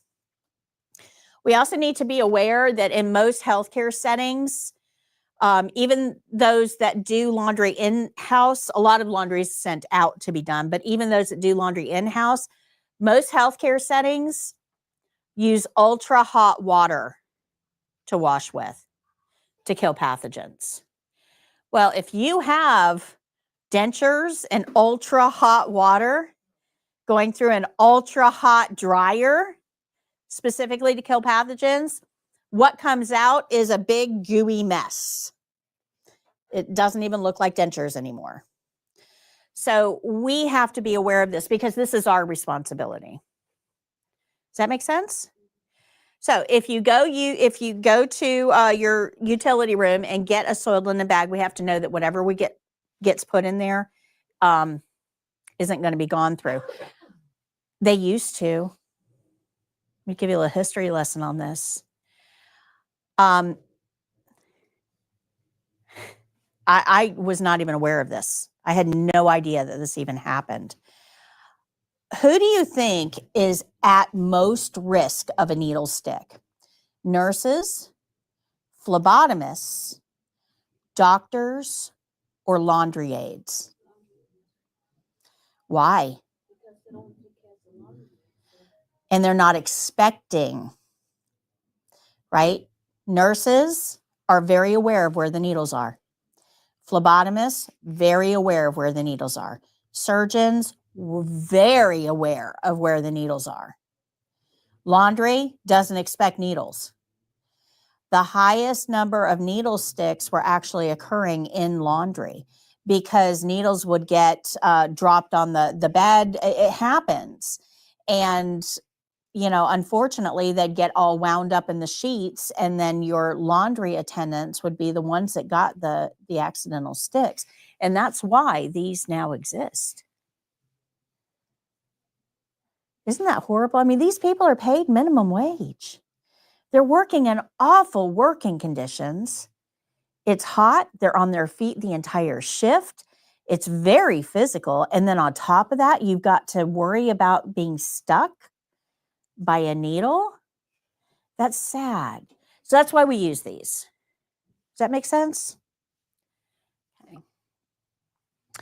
So a soiled utility is going to be on every hallway. Generally speaking, you'll have some sort of a container for the soiled utility bags. You'll also have your red bags and your red boxes, sharps containers. You'll have a sink and you'll have a toilet in soiled utility. This toilet isn't a usual toilet, though. It's actually called a hopper. And it's designed, it kind of looks like a toilet without a toilet seat, but in most cases are kind of square instead of round. And it's designed to be able to rinse biological matter off of sheets and clothing before they go into, you know, solid waste, before it goes into laundry. So if you have some sort of sheet or clothing that is grossly contaminated with solid waste, feces, you'll have to rinse it out in the hopper before you put it into laundry. That way it doesn't get through everything in the laundry. Okay, so with linens, we use it or we lose it. We don't leave stuff in the room for later. Any questions on the remainder of linen rules? Pretty easy, right? All right, so let's move on to scoot and roll. And this has to do with this guy. Remember I said if I roll him away from me, he gets too close to the edge of the bed. And when I try to put the sheet under him, he can fall off. Is this a safe position for any patient at any time? Even if I put a side rail up here to keep him from falling on the floor and he's pressed up against that side rail, do you think he feels secure? No, we cannot rely on side rails to keep our patients safe. Ever. What's that? They can malfunction, and they do. They do. So we have to have some rules regarding helping our patients move around in the bed. And that's what scoot and roll is all about. A lot of people think side rails are there to help prevent the patient from falling, and they're actually not. Side rails are not there to help your patients stay in bed. That's how we use them, but that's not why they're there. Side rails restrict the patient's freedom of movement. If I tied you to that chair and told you, do not get up, I have restricted your freedom of movement. As your teacher, as another human on this planet, do I have the right to do that to any other adult? No, even though you guys signed up for class, you signed all of those terms and conditions, which you probably did not read. You may have given me permission to tie you to that chair. It doesn't mean that you don't have the right to revoke that permission. Does that make sense? Okay. It's very important that we understand this, because a lot of times in a lot of settings, you're going to hear people say, just put the side rails up, that will keep them safe. It doesn't. And your patient doesn't give permission for that in most cases. Good? Does that make sense? Now, we have to have a doctor's order to use side rails. We can't trust you. And even if you try to tell me, well, the patient asked for side rails, doesn't matter. Does not matter. I can't trust you. So because of that, we have to have a doctor's order. And it goes a little bit beyond this, actually, because if I call up a doctor and I say, hey, Miss Mary is climbing out of bed and she won't stay where we put her, and I'm afraid she's going to fall, I need an order for side rails. That doctor is going to tell me no. If she doesn't want to be in bed, get her out of bed. Well, that makes sense. You don't have the right to restrict another person's freedom of movement, even if they have dementia. You don't have that right. Only if they're a danger to themselves or others should we restrict their freedom of movement. And it's not based on the observation of one person. You can't come to me and say, yeah, I think she's a danger. We have to have multiple people involved in this discussion. So if I call the doctor up, say, hey, we all think Miss Mary needs some side rails. That doctor can't take my word for it. They can give me an order for side rails, but they have to physically come in and eyeball this patient within 4 hours of giving me that order. They cannot trust my judgment. Do you see how important this is? If you use side rails without a doctor's order, you can and will be charged with false imprisonment. False imprisonment. That's a legal charge, guys. You cannot use side rails without a doctor's order. Are you good with that? Do you understand why? A couple years ago, there was a nursing home here in Florida that dosed every one of their patients with Benadryl every night, put them all in bed and put the side rails up. Every patient. Didn't matter what their level of ability was, every patient. Do you know why they did that? It wasn't because everybody all of a sudden had allergies. Do you know why they did that? That's right. So that they could have an easy shift. Yep. We cannot trust you. Yeah, they were playing cards in the back room. Yeah. Not cool. So another reason that people will use side rails, though, and I was one of these, okay? When I went to nursing school 35 years ago, you had to put the side rails up when you left the patient's bedside. It was part of basic nursing care. Every patient had the side rails up. But we realized over time that people tried to climb over the side rails to get out of bed. And injuries were occurring. And those injuries were way more severe than if the patient had just gotten up by themselves without side rails. We were hurting patients more often and more severely by using side rails. So somewhere along the line, somebody said, yeah, that might not be the right thing. And the old nurses like me, who had been using side rails for years, we got upset. What do you mean we can't use side rails? It's to keep this patient safe. I don't want her up wandering around where she's at risk of falling. We argued about this. And the response was, side rails don't keep people safe. They have the right to get up and go where they want to. And we would argue back, they're going to fall. They're going to get hurt.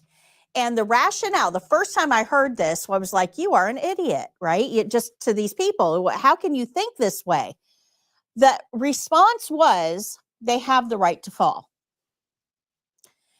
And I thought to myself, my job is to keep this patient safe. Now you're telling me they have the right to fall. That doesn't make any sense. You're an idiot. Well, then I went to a seminar to explain this. And now I'm firmly on the I get it side. Don't use side rails. But here's the short version, okay? If this person is too weak to walk and we don't want her to fall and we put side rails up, what did that do to improve her level of ability?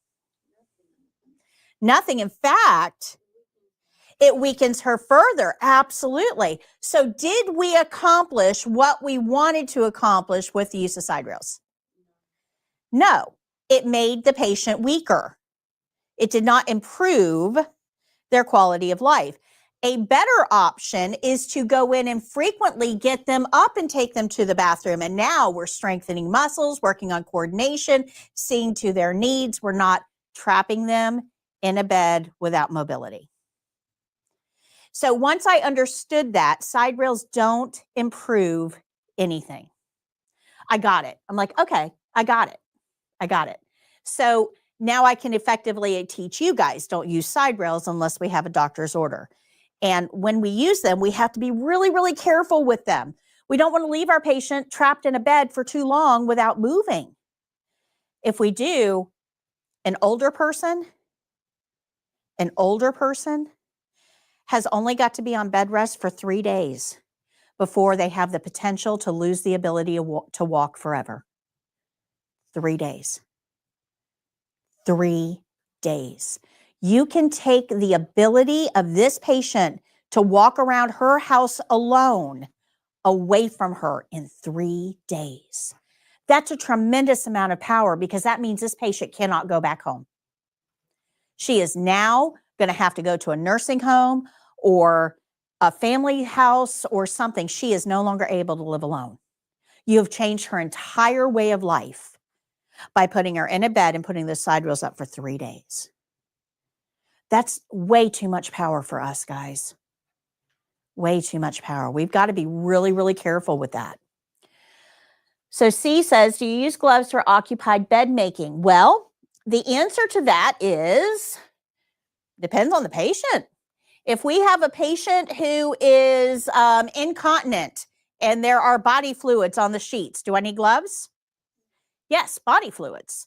If we're working with a patient who has no undergarments on and I'm going to touch their bare butt, do I need gloves on? If I have a patient who has a huge incision on their hip, do I need gloves on? Okay, so the answer to that, C, is look at your patient to make that decision. If you're going to touch body fluids, personal skin, or non-intact skin, then you have to wear gloves. But for the test, this patient is a testing student. You are the patient for this, and you're fully clothed. And I bet you're holding on to all of your own body fluids like a champ, right? So for the test, if you're the person in the bed and you're fully clothed and you're holding on to everything, I don't need gloves. Good? Make sense? Sure. I'm a little confused. So when we make the bed and the patient, like in an occupied bed, and we turn them, do we put the rail up or we don't put the rail up? We don't put the rail up. Okay. We don't. I'm going to show you how that I need you to understand rails and why we can't use them to show you how to do this without the use of rails. Okay? So in a home care setting, I'm a home health aide outside here, and I have a patient that I'm changing their diaper. I've used bed rails to assist them to move in the home care setting. Mhm. Is that only because they are okay with it? You're Technically, you're not supposed to use side rails unless you have a doctor's order. okay, so if I'm in a like a residential like thing, that would be something that is not acceptable at all. Correct. Correct. Yep. And I have to say, I'm very careful in the way I say that. No, I Okay. Technically, you are supposed to have a doctor's order for any use of side rails in any setting. And the reason for that, especially in a home care setting, now I know that you're very conscientious and you would never ever do this, but absolutely, absolutely, Yes, you I'm just can. curious. Yeah, you in a home care setting, you have very little oversight, which puts a vulnerable patient even more at risk. And that's why those rules exist. Now, I'm not going to tell you they're not broken all the time. I get it. But I'm very intentional in the way that I'm saying that because we have to understand this is a vulnerable person with little to no oversight on a regular basis. I don't know if you guys saw, this has been on my mind for like days. In one of the nursing groups I'm in, they had a video. And it's making its rounds through the nursing groups. But this was a patient family and nursing supervisor interaction. And this sickened me. I am still upset over this. This family had been taking care of their loved one in the home with home health care for years. And they had been doing an awesome job, and the patient went to the hospital with no skin issues. They had been turning her, repositioning her. They had been doing, range of motion to prevent contractures, all of that. And just in a few hours of being in the ER and then transferred to a room in the hospital, she developed a bed sore on her lower back down to her bone. Oh, And the family who had been caring for her was very upset. Rightfully so. And the nursing supervisor was very abrasive and told them that bed sores do not happen in that amount of time, and basically was trying to put it back on them and accusing the daughter of being rude and disrespectful when she wasn't. She was just challenging, why does my mother come to the hospital and get worse, develop something she did not come in with. And the interaction was just appalling. There was no empathy. There was no care. There was no, let me take a look at the wound.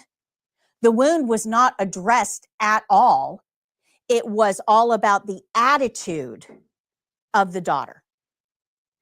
And they ended up calling security to make the family go away. Now, this was appalling to me. But the whole point of that is we are supposed to be keeping them safe. That is our job. And if we're failing at that level, the most basic level of healthcare, then we can't have a whole lot of faith in what comes after that. Now, understand, this is the CNA. This is the CNA, and we're going to learn turning a patient and repositioning on, I think it's Wednesday. But if we aren't doing our job, the patient has real world consequences to this. So we have to know what to do, but we have to know how to do it safely. Does that make sense? I just so sick over that interaction because there was absolutely no compassion. None. And this is not what I want for our medical system. I think we took a wrong turn somewhere. And that's why I spend so much time, guys, talking about empathy and treating the patients properly and listening to them and making sure that we're tending to their needs and making them feel cared about. Because if nobody is teaching you this, when you get out there and you see how patients are being treated, how it's being done wrong, you have nothing to balance it. You start to think, well, that must be the way it's supposed to be because everybody's doing it that way. That's why I have to plant these seeds with you here and now. And I know I spend a lot of time on that, but it's important. But you've got to have somebody to balance out what you're going to see out there. Okay. Does that make sense? Okay. Layla, hello. Which skills require us to adjust the head of the bed? Well, Layla, it really has to do with safety. The head of the bed is always safety. If we're going to brush somebody's teeth, you can't do that in a laying position. If we're going to feed somebody and they're in bed, you can't do that in a laying position. So you have to think about safety when it comes to the head of the bed. Now, at the end of the scale, the head of the bed is just comfort. You know, if they want to stay sitting up, they can. If they want to lay down, they can. I don't care, whatever they want. But for the head of the bed, up is always safety. So think about the skills that require the patient to have anything by mouth. If they require something by mouth, the head of the bed has to go up. So you're not going to have side rails in all settings. We have to have a doctor's order to use them, and this is why. Patients trying to get out of bed, if we've restricted their ability to do so, we've given them an obstacle, they can fall from a further height, or they can, this is called entrapment. This kills 200 people a year. Because somebody trying to get out of bed, they can get stuck. They can get an appendage stuck, an arm or a leg, and break something. They can try to wiggle through this little gap and get occluded. There are a lot of ways to injure a patient by giving them an obstacle. And this is what drives this whole no side rails theory. So there is a difference between positioning rails and side rails, though. Positioning rails are these. They're at the top of the bed. Usually have handholds on them, but it allows the patient to grab a hold of it and move around in bed. This does not restrict the patient's ability to get out. So this patient can sit up and their feet have a clear area for their feet and legs to get them out of bed. This is not a side rail. This, if we put this one up, becomes a side rail. This is a positioning rail. This is fine. Half rail can be used. If we put this one up, anything on the bottom part of the bed that prevents the patient's legs from swinging out of bed, that is called a side rail. Yep. Yeah. So, and I kind of thought that's where you were, but I wanted to wait until we got here to go through that. So this is a positioning rail. Perfectly okay to use. This is a side rail because it prevents our patient from getting out of bed. And let me explain to you why this is so important. In healthcare, you are going to be busy. You're going to have way more patients than you can functionally take care of. You're going to be running your tail end off because we are not only short-staffed, facilities intentionally hire fewer people to staff the facility to make you work harder and have an excuse. I hate it, but it happens. You will be short-staffed. Way more to do than you can do. So when that call light goes off and that patient has to pee, they are only going to wait so long. If they have to pee and you don't come, understand that as you age, the time between your brain saying I have to pee and you peeing shortens. Okay? When you're young, you can think I have to pee and then you can forget about it for like 4 hours and then finally go to the bathroom and, oh yeah, I forgot I had to pee. That does not last throughout your lifetime. As you get older, I have to pee turns into, okay, where's the bathroom? Super quick. Make sense? If you have a patient in a bed with side rails on and they have to pee and they hit that call light, they have a very small window in which to get themselves to the bathroom. And they will wait only so long. If you don't come within their window, they are not going to wet the bed for your convenience. People being forced to pee on themselves, that's a dignity issue. We can't even do that to prisoners.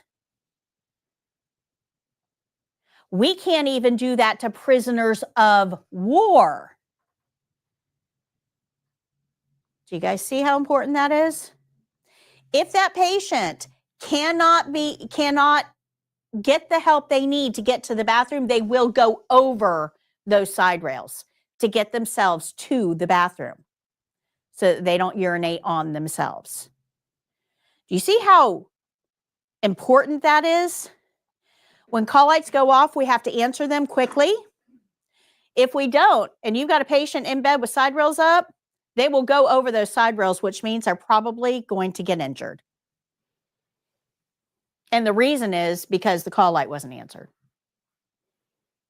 Preventable.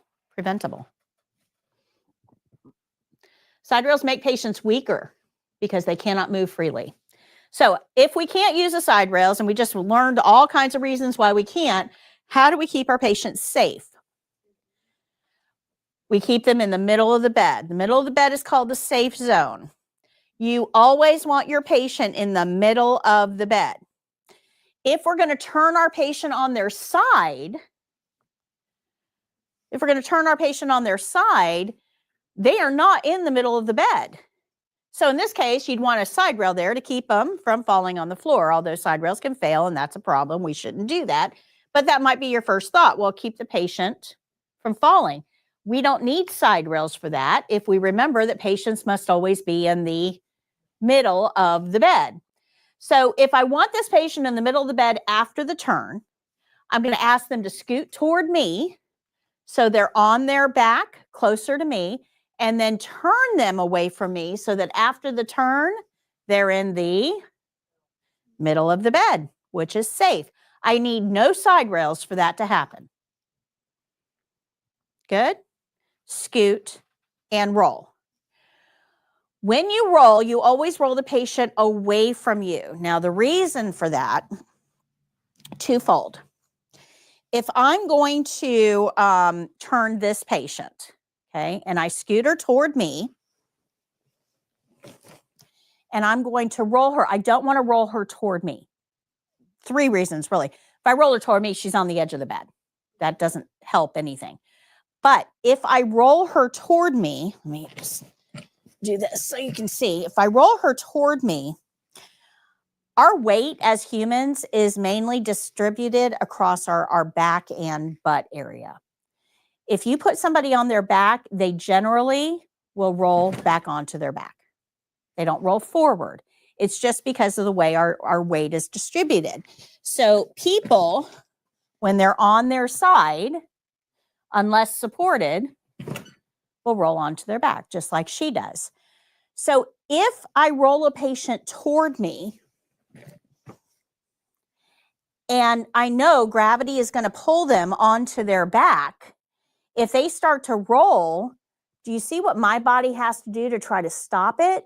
I am now positioned over this patient with all of that weight on my lower back. I can get a back injury very quickly, but I'm not going to be able to prevent the roll. They're going to end up on their back, and I'm probably going to lose my balance and end up on top of them. So because of gravity and weight distribution, we turn a patient away from us, not toward us. Now, the other reason that you don't want to turn a patient toward you is because of, there's no easy way to say this, it's propriety. I don't want her face eye level with my crotch. It's just not good practice. So you don't turn a patient towards you. If this patient has ever been the victim of a sexual assault, that can be a triggering event. You don't want to put them eye level.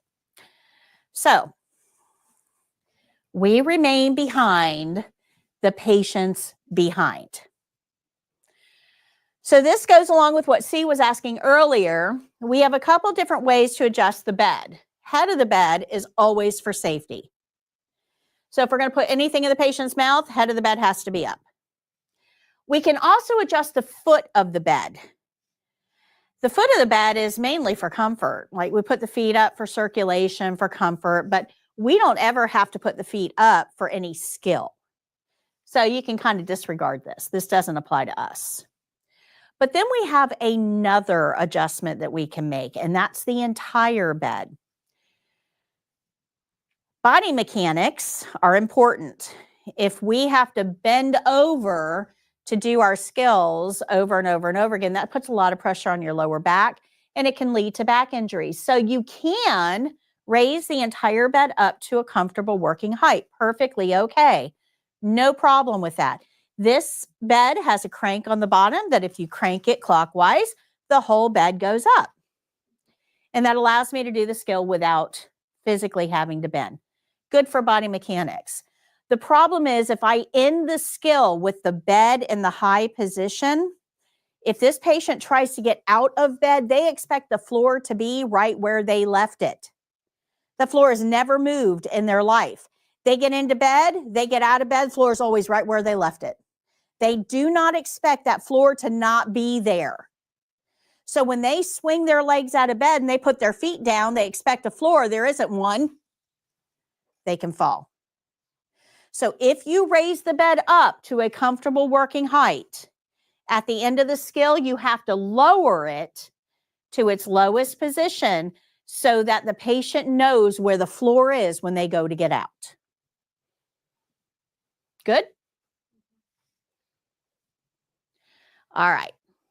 So this skill, once you know all of that, becomes pretty easy. We're going to get the patient on their side in the middle of the bed. So scoot toward me, roll on your side. We'll loosen the soiled sheet, roll it, tuck it underneath the patient because dirty rolls away. We'll put the clean sheet on the bed and roll it toward us. And then once we do that, we'll get the patient back on their back, go around to the other side of the bed, get them on their side, and then we take away the soiled sheet and pull out the clean sheet. We put a top sheet on and a pillowcase.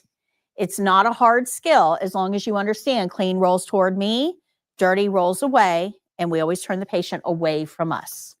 If you remember those things, this skill becomes very easy. Page 142 has our care plan at the top of the page. It tells us to change the top sheet, bottom sheet, and pillowcase while the resident remains in bed. So we're not doing anything else. There's no draw sheet. There's no chucks. There's no blanket. It's just a top sheet, a bottom sheet, and a pillowcase. Couldn't get any easier. And they're giving us 14 minutes to do that. Doesn't take 14 minutes. Says the patient can roll and move as directed. So I can ask the patient, scoot toward me. Roll up on your side.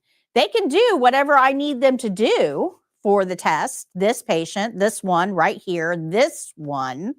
Doesn't mean all the ones out there are going to be able to do it, but this one can. But they can't get out of bed. Says a bedspread, blanket, and draw sheet and underpad are not required for this skill. So they make this really, really easy. Page 143, I believe it is, has information on draw sheets. Tells you what they are and how to put them on. All right, so I'm going to show you the video for this one because it's got really good close-ups. So we'll do the video for occupied bed, and then we're going to get into our last skill, which is range of motion, elbow and wrist. This takes me 5 minutes to show you. And then we will jump into blood pressure, which is going to take the most amount of time today. And you can just leave that up while we're in class, Jake.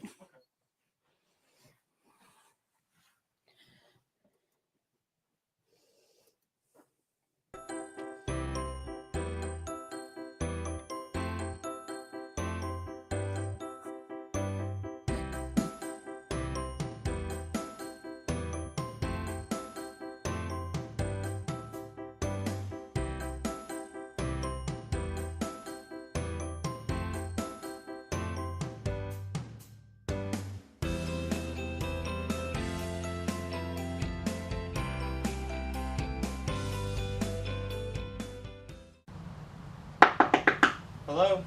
Hi, Mr. Jones. My name is Patty. I'm your CNA today. How are you? Good, how are you? Wonderful. I need to change your sheets. Is that okay? Yes. I'm going to close your curtain, wash my hands, get my supplies, and I'll be right back. Okay.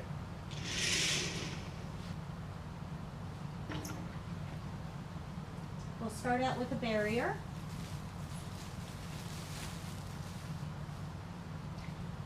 I'm going to get a top sheet, a bottom sheet, and a pillowcase, and a privacy blanket.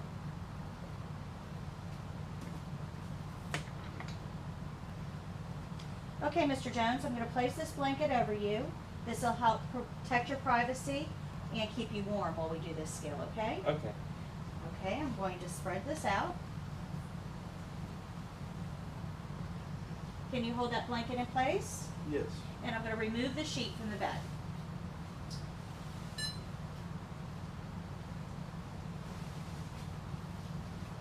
We'll place the sheet in dirty linen.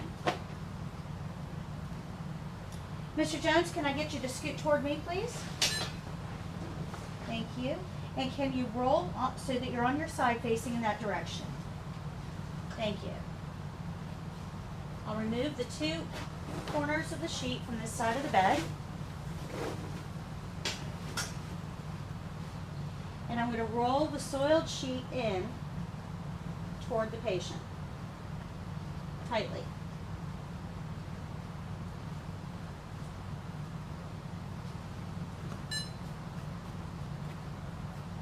I'm going to tuck it up underneath the patient all along the length of his body.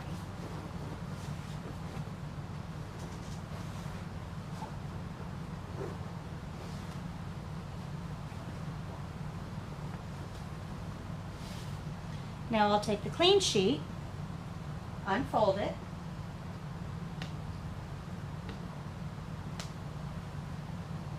spread it out on the mattress, and attach the corners.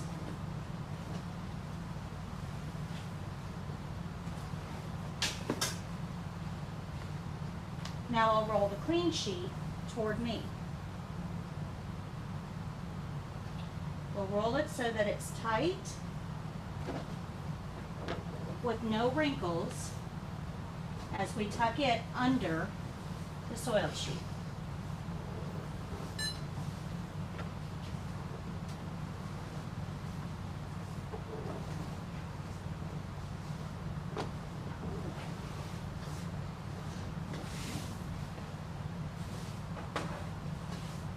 Okay, Mr. Jones, come on back onto your back, and I need you to scoot to the center of the bed, please. Thank you. Can you scoot toward me, please? And can you roll so that you're laying on your side facing away from me? Thank you. I'll now remove the sheet from the bed that was soiled, wrapping it into a ball.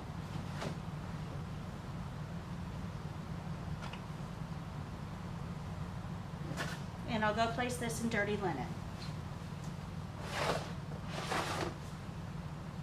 Now I'll unroll the clean sheet and secure the corners on the mattress.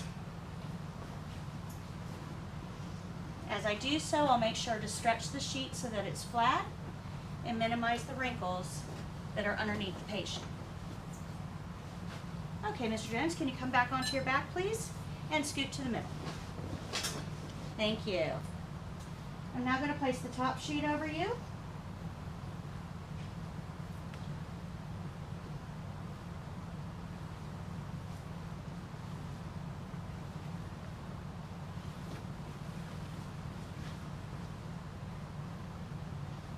And I'll remove that bath blanket now.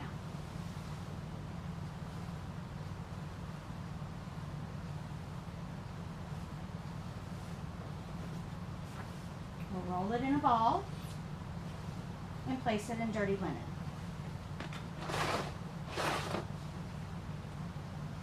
Now I'm going to secure the sheet. I'm going to lift the mattress and smooth the sheet down so that it's flat under the mattress on both sides.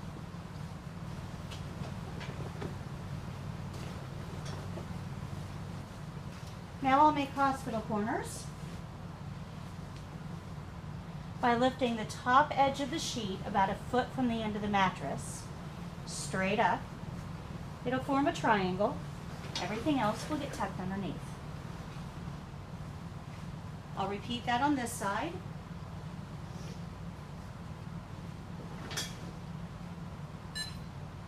And I'll loosen this over his toes so he has some wiggle room.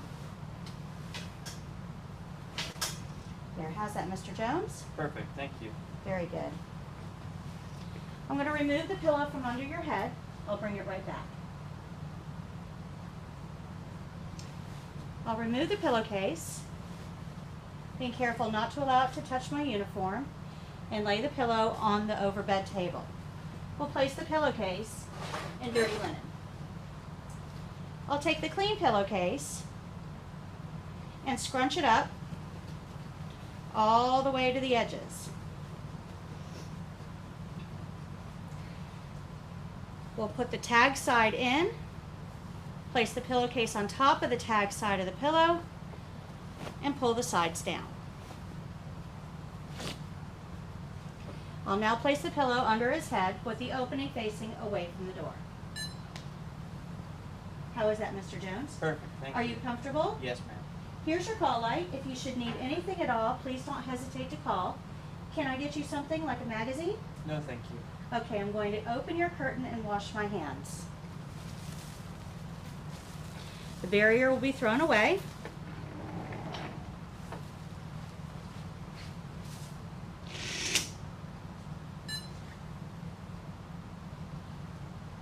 After washing my hands, I'll think about the steps of my skill, make any corrections, and tell the evaluator my skill is done.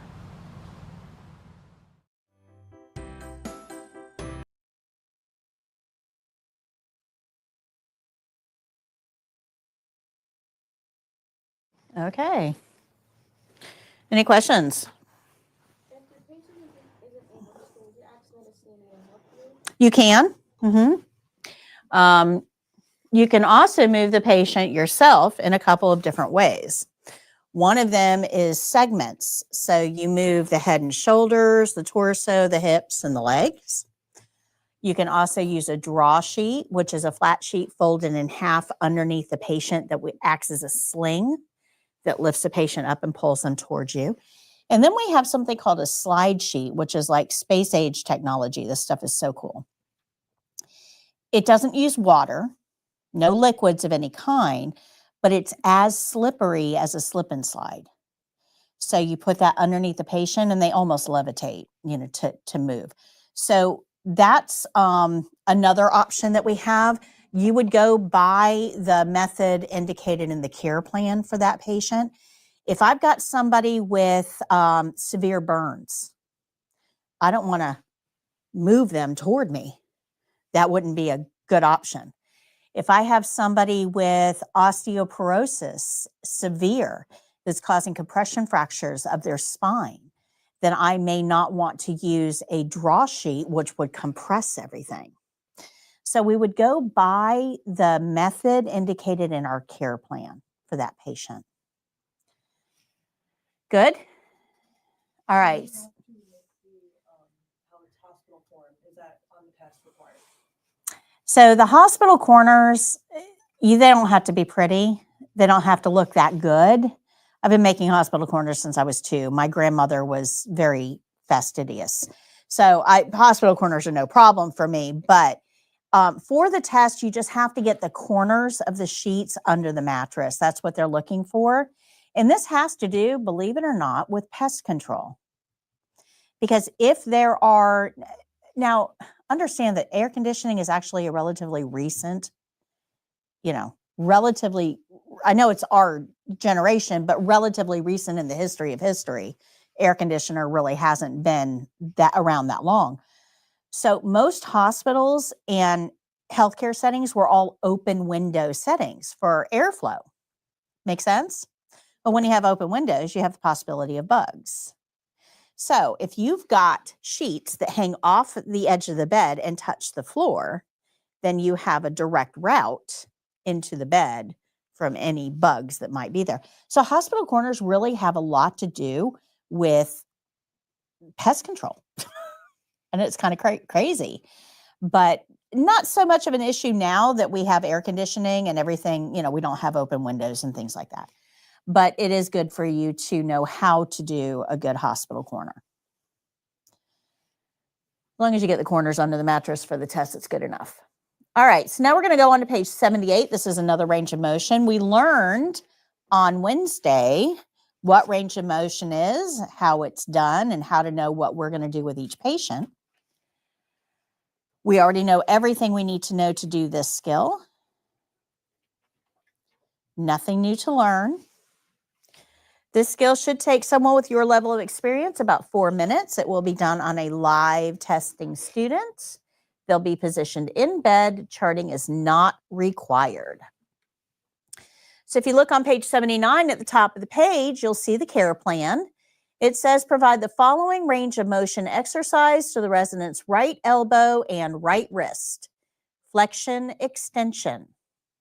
Provide 3 repetitions of each exercise, and the resident is not able to help with the exercises. So flexion, extension. If we're going to exercise the elbow, flexion, extension looks like this. Up, down. Up, down. If you can get an elbow to do something other than this, you broke it. So this is the only exercise an elbow can do. Wrists, however, can move in all different directions. Wrists are an articulating joint. They can go up and down. They can go side to side. They can go around. They can do all the things. But the care plan only tells us flexion, extension. So that's all we're going to do.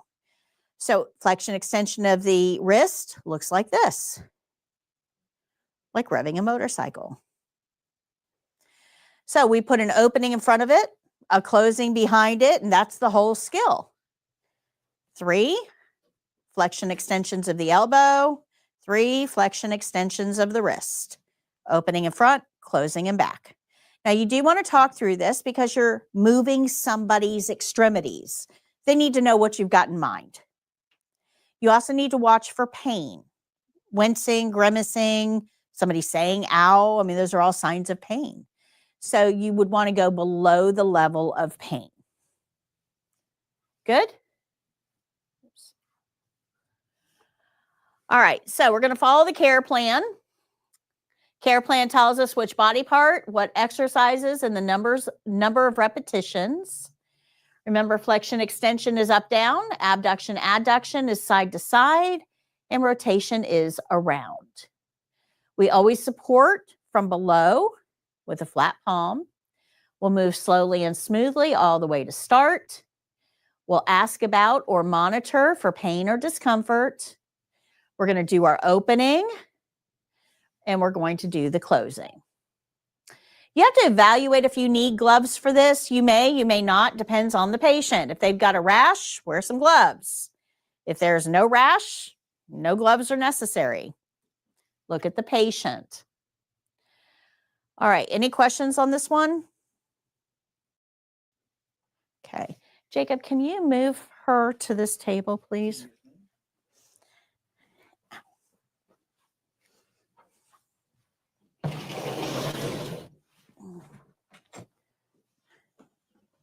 Thank you. Just married. All right. Oops. Can I get anybody to come lay down in the bed? And I will show you how to do this skill. Go ahead. On underneath, right? No, you can just right on top. Leave your shoes on. It's fine. Oops. Let me go back here. Okay, so if we read this care plan, it tells us to provide the following range of motion exercise. Well, wrong one. Hold on. I got to get the right one. Where did it go? Okay. Provide the following range of motion exercise to the resident's right elbow and right wrist. Flexion, extension. Provide 3 repetitions. So that tells me exactly what I'm doing here. Oops. Got to find it. Okay. So that tells me exactly what I'm doing. Right elbow, right wrist. I'm going to follow these steps to do that. We're going to do an opening in front and a closing behind. So the whole skill looks and sounds like this. Now, this is my 3rd skill of the day. The evaluator told me I can simulate hand washing. Good morning, Miss Jones. My name is Patty. How are you? Good. I'm your CNA today, and I need to do some exercises on your right elbow and wrist. Is that okay? I'm going to close your curtain, wash my hands, and I'll be right back. Close curtain. I've washed my hands. Let me come around here. All right, Miss Jones, I'm going to do all the work. All you have to do is let me know if there's pain or discomfort, okay? All right, let me get you comfortable. Can you kind of scoot to the middle there? You just don't look very comfortable. There you go. Let me adjust this pillow for you. Better? Okay, we want you comfy. All right, the first thing I'm going to do is bend your arm up to your hand up to your shoulder and back down to the bed like you're making a muscle. We'll do this 3 times. Just let me know if there's any pain or discomfort. I'm going to make sure your elbow stays on the bed, palm up. We're going to go up and all the way back down. Feel okay? Yes. Up, all the way back down, making sure that elbow is supported on the bed. One more, up and all the way back down. Good? Good. Okay, so now I'm going to move on to the wrist. Keep the elbow on the bed. You're going to make a loose fist, and we're going to go forward and backward like you're revving a motorcycle. You should feel a little stretch. Feel okay? Yes. 1, 2, and 3. Good? Good. Okay, is there anything else I can get for you while I'm here? No, thank you. Are you comfortable? I am. Okay, would you like a magazine before I go? Sure. All right, let me get a magazine for you. Come around to this side. Call light cord is caught, so I'm going to give it to you on this side. Here's your call light. If you need anything at all, just press that red button. I'm going to open the curtain. Oops. Here's your magazine. Is there anything else I can get for you while I'm here? No, thank you. Environment is clean. Wash my hands. Think about the steps of my skill. Make any corrections and tell the evaluator my skill is done. Thank you. Good? Questions? Okay, moving on. This is the big skill. Page 56.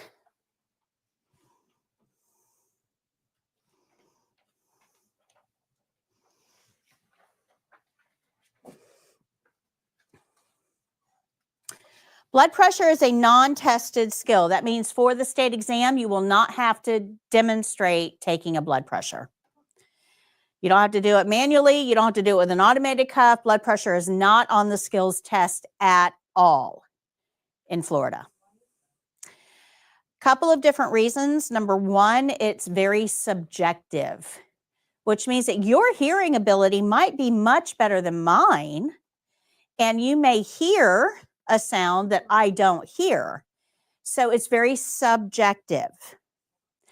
There were some other reasons too, but that's the main one. One of the other reasons is that CNAs in most settings now use an automated cuff. They don't do many manual blood pressures, primarily because we can't trust your readings. I mean, it really kind of boils down to that. So automated cuffs are much more prevalent. Now, some states do test CNAs with automated cuffs. Some states do that. Not too many, but some do. Florida does not. So it's not on the state exam, not the clinical state exam, but it can be on the written test. In fact, you'll probably have at least one vital signs question asking you which of the following vital signs would need to be reported to the nurse immediately. So you have to know blood pressure, but you won't have to demonstrate blood pressure. So the notes of what we're going to talk about is located on page 56.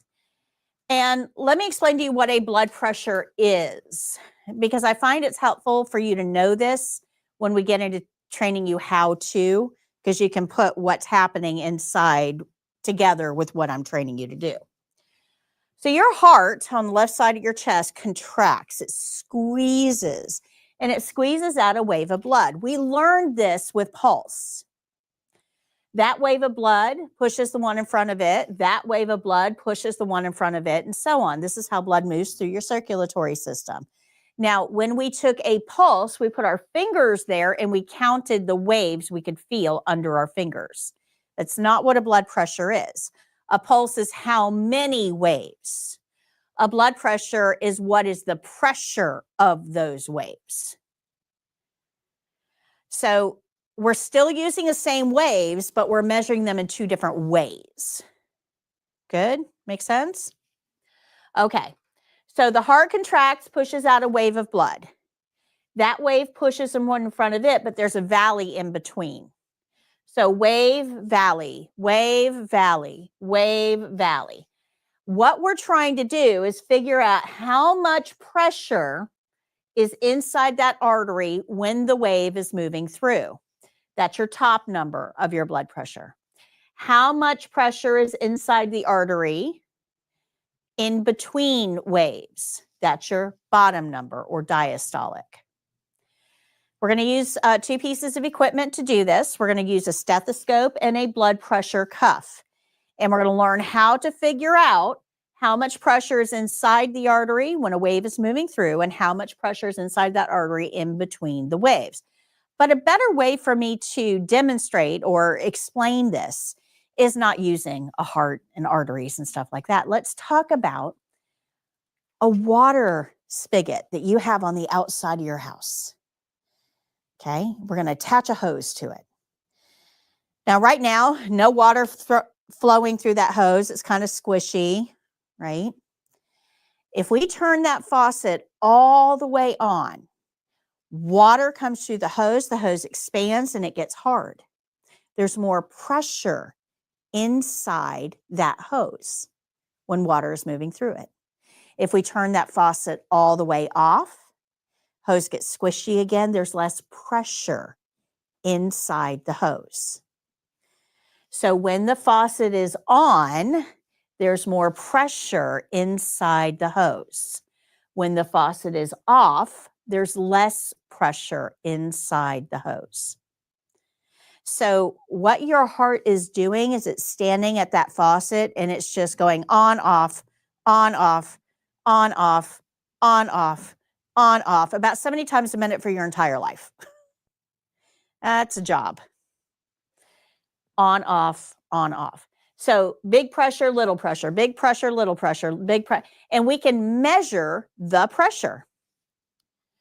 Normal values for your top number is somewhere between 100 and 119. That's where we want you to be.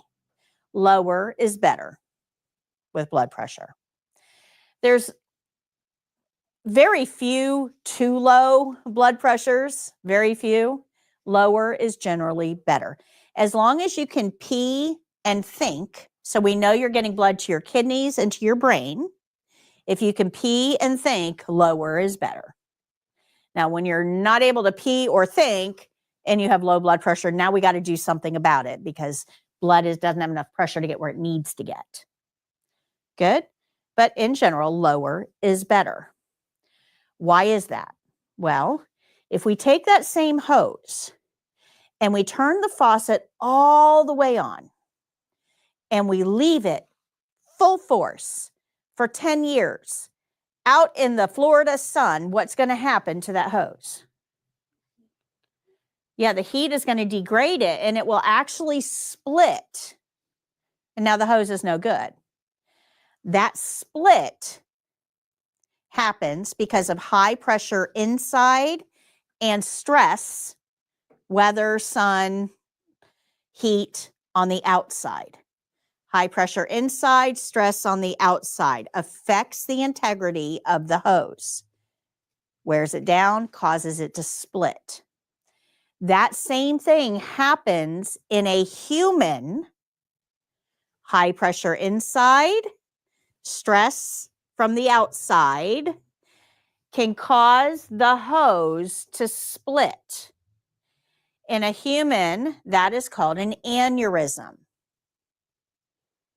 If it happens in the brain, it's called a stroke. So our goal here is to keep the pressure low. If that hose just has a trickle going through it, it's not under high pressure, And even though there's stress, it's less likely to affect the hose. Good? Make sense? So lower is better. Between 100 and 119 for our top number is normal. Between 60 and 79 on the bottom is normal. If we get something outside of these ranges, what do we do? Notify the nurse. That's it. Good. Are you starting to see how easy the test is going to be? I mean, we follow the rules or we notify the nurse. It's just, that's it. We don't think. We don't make decisions. How hard can the test be if you're not allowed to think? Okay. This is what we're going to use to measure the blood pressure. This is called a sphygmomanometer or a blood pressure gauge. Its technical term is a sphygmomanometer. And from a technical standpoint, what we're going to do here is we're going to inflate the cuff to a predetermined point, and then we're going to slowly deflate the cuff. And as it comes down, we're going to listen. Now, we're not going to hear anything right away because remember, normal is between 100 and 119. So hopefully we won't hear anything until we get way down here. And then we're going to hear a thump. Now, where we hear that first thump, the number that needle is pointing to, that's your top number. You'll hear more thumps. We don't care about those. Thump, thump, thump, thump, thump. We don't care. What we're listening for is the last clear thump. So the problem is this one doesn't tell you, get ready, get set, here I come, ta-da. It doesn't do that. It just goes thump, thump, thump, thump. Oh, where was that last one? So you have to pay attention to all of them because they could be the last one. It doesn't announce itself.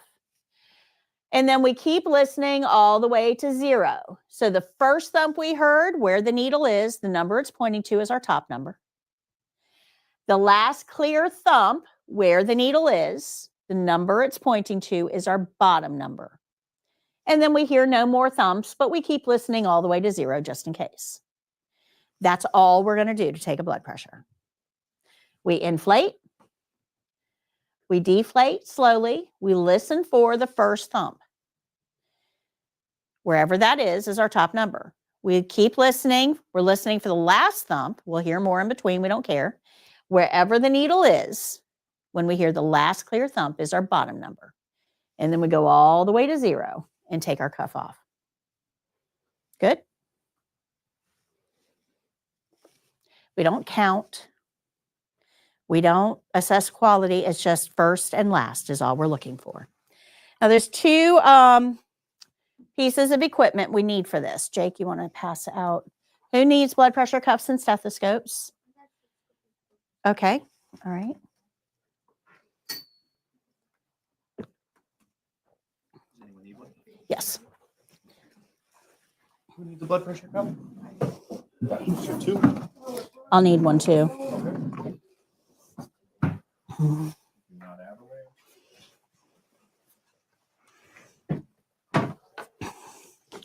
Thank you.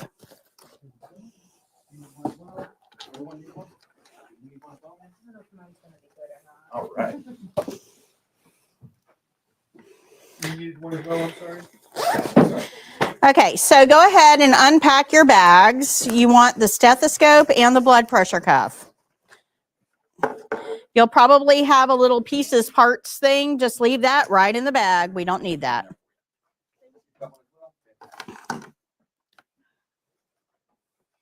Sorry.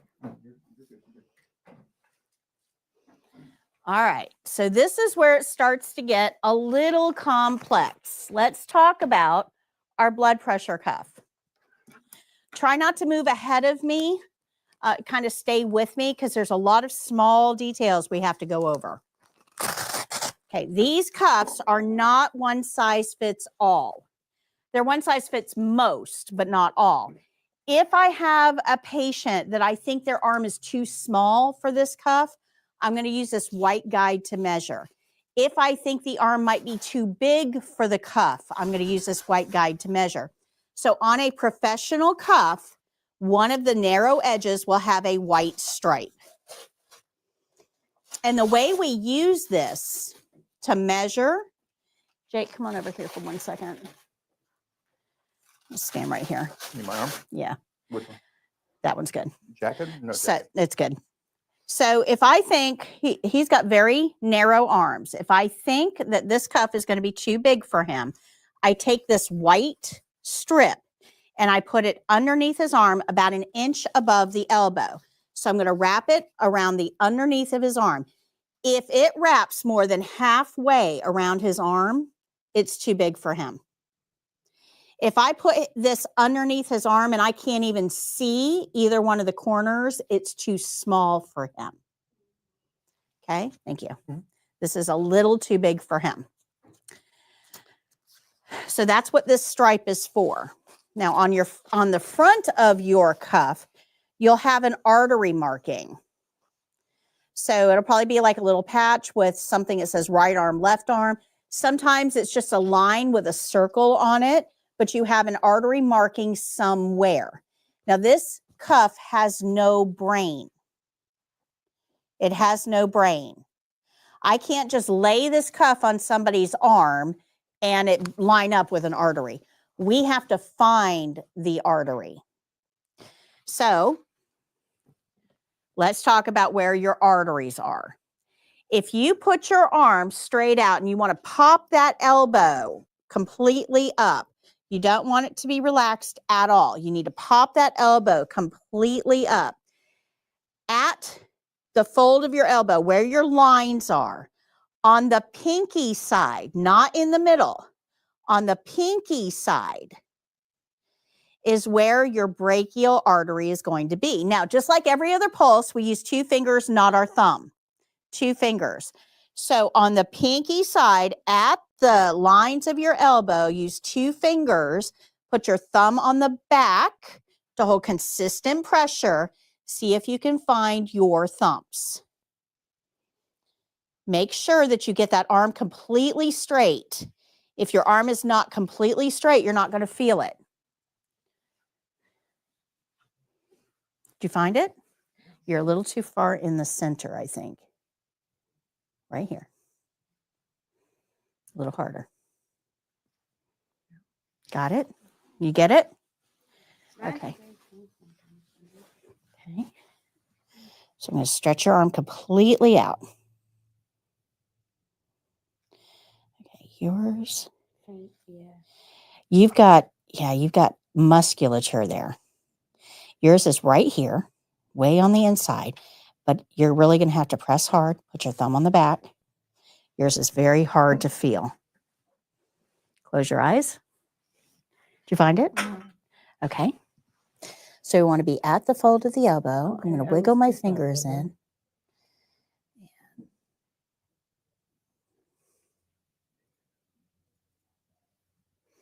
Yeah, yours is very hard too.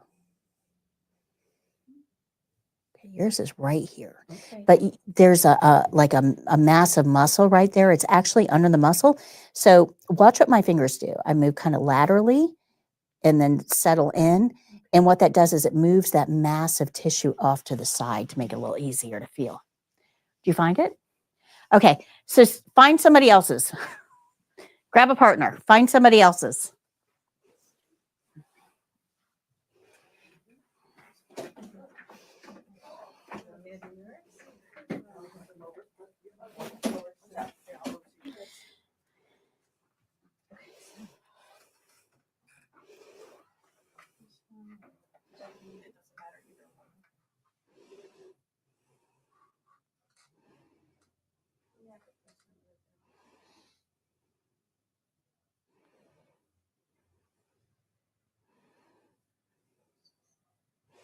Now, you got 2 challenging ones in here, so keep that in mind. See if you can find it.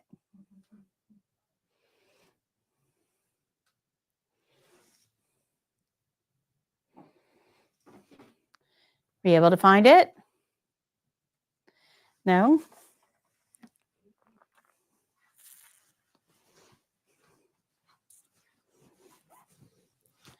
So let's have her. Can you put this arm out for me? It might be a little bit easier. Yeah, it's right here, but it is hard. So wiggle a little laterally. Yeah, there you go. And then push it more up. Should be like right in there. What we're doing is we're moving that muscle that's right over her artery. We're just moving it to the side so we end up on the artery. Yeah, so when you move laterally, you're moving muscles and tendons and things like that, but you always want to end pushing to the outside. Okay, because if you try to pull it towards you, you're not really pressing against anything strong enough to compress that artery.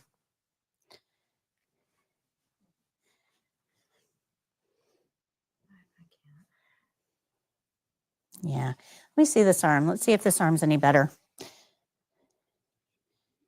Yeah, this one's a little better, but You can find it right away. there. Oh, 35 years. Yeah. It's right here. Now, do you feel how hard I'm pressing?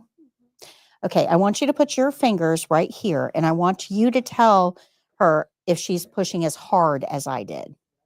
I was like, yep, it's there. I feel it.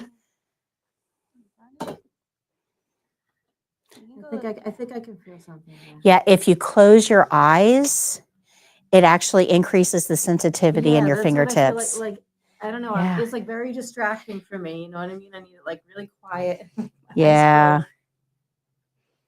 I think I feel it. Okay. Switch partners again.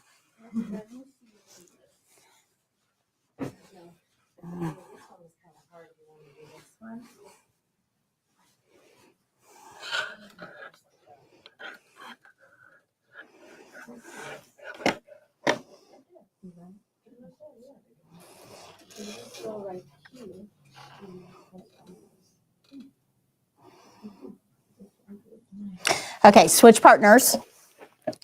Grab another person.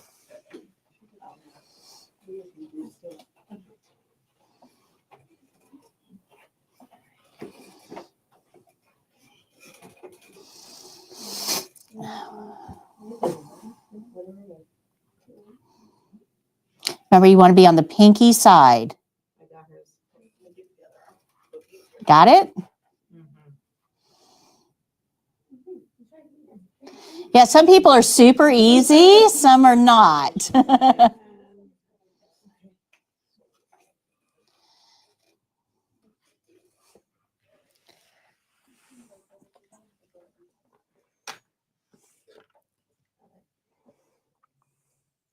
Good. Okay, go ahead and resume your seats. Okay, so now what I want you to do is find yours again. Keep your fingers there. So find your thumbs. And once you have it, I want you to relax your elbow a little bit and see what happens.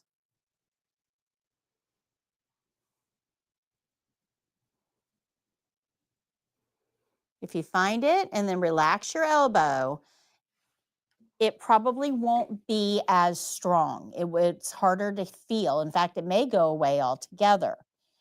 What happens is you have to think about basically physics.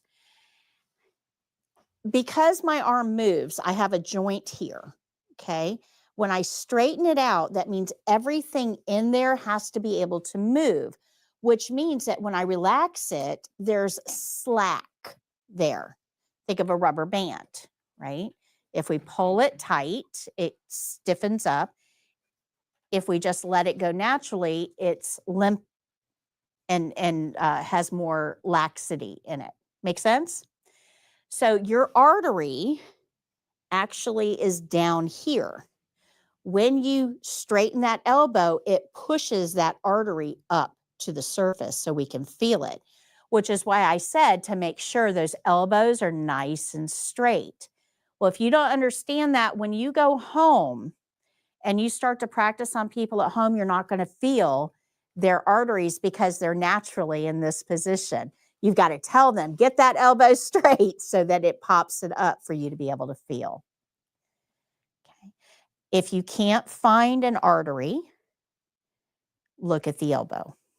Now, there's some people that are just hard to feel. Try the other arm. Most people have one arm that's a little bit easier to feel than the other. Okay.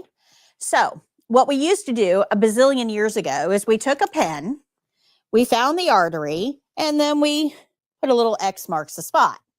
Well, people don't really want you writing on them with a pen. So the manufacturers of blood pressure cuffs said, hey, do you want us just to put a little marking on the cuff for you? And we said, oh yeah, that would be very helpful. So when you're going to take a blood pressure, you're going to lay the cuff along the arm. Don't do it yet because we still have another step to do. You lay the cuff along the arm and you line up the artery marking with where you feel the artery. So in this case, this is my left arm. So I'm looking at the left arm arrow. This is my artery. So I'm going to line that arrow up with where I felt the artery and then secure the cuff. You want it snug against the arm. Good? Questions? Okay, now I left this off so that you could see that because once I put this in place, it obscures this. This is your gauge. Your gauge is heavy. This is heavy. So on the back of the gauge is a little clip. If you press down on the clip, the top magically opens. And that will allow me to slide this gauge up that tab so that it's securely fastened to my cuff. You want to make sure this gauge is securely fastened to your cuff before you put it on your patient. If this just, there's some prongs on the back of this. If you just have this sitting there, when you try to put this cuff on, if this falls off, it's going to hit your patient's wrist and it can shatter a wrist. So if you're going to put a cuff on, you have to make sure that this is securely attached to your cuff. Questions? Okay. Are we testing on blood pressure measurement on the Prometric? I'm in Florida. No, we are not going to have to demonstrate how to take a blood pressure, but we are responsible for knowing the process for the written test, but you won't have to demonstrate it.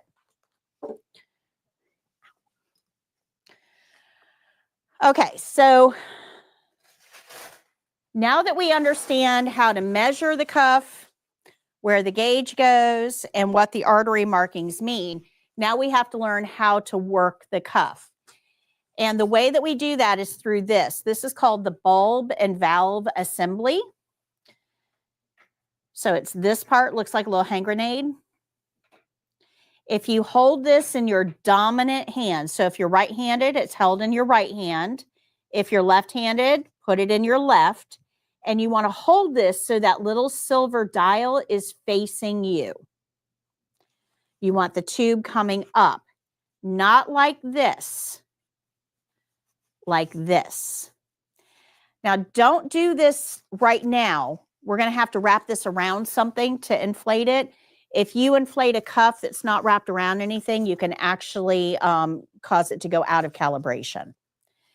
So once this is wrapped around something, you would squeeze this bulb to put air in, and you're going to open the valve to let the air escape. So in order to keep the air in, we have to make sure the valve is closed. So if I'm holding this bulb and valve assembly with the dial facing me, righty-tighty. So I turn it to the right. I inflate the cuff, and then lefty-loosey, I'm going to open that valve ever so slightly to the left. And when I say slightly, I mean teeny tiny Thumbelina movements, tiny. This is how we put air in and take air out of the cuff, which affects that dial. That dial is simply telling us how much pressure is inside. This is the mechanical part that puts air in and takes air out. So we're going to close that dial by turning it to the right. Don't over tighten it. We'll pump up our bulb until the needle gets up to between 160 and 180. As CNAs, we don't go over 180. Not our job. CNAs do routine tasks on stable patients. Over 180, not stable. That's a nursing problem. not a CNA task.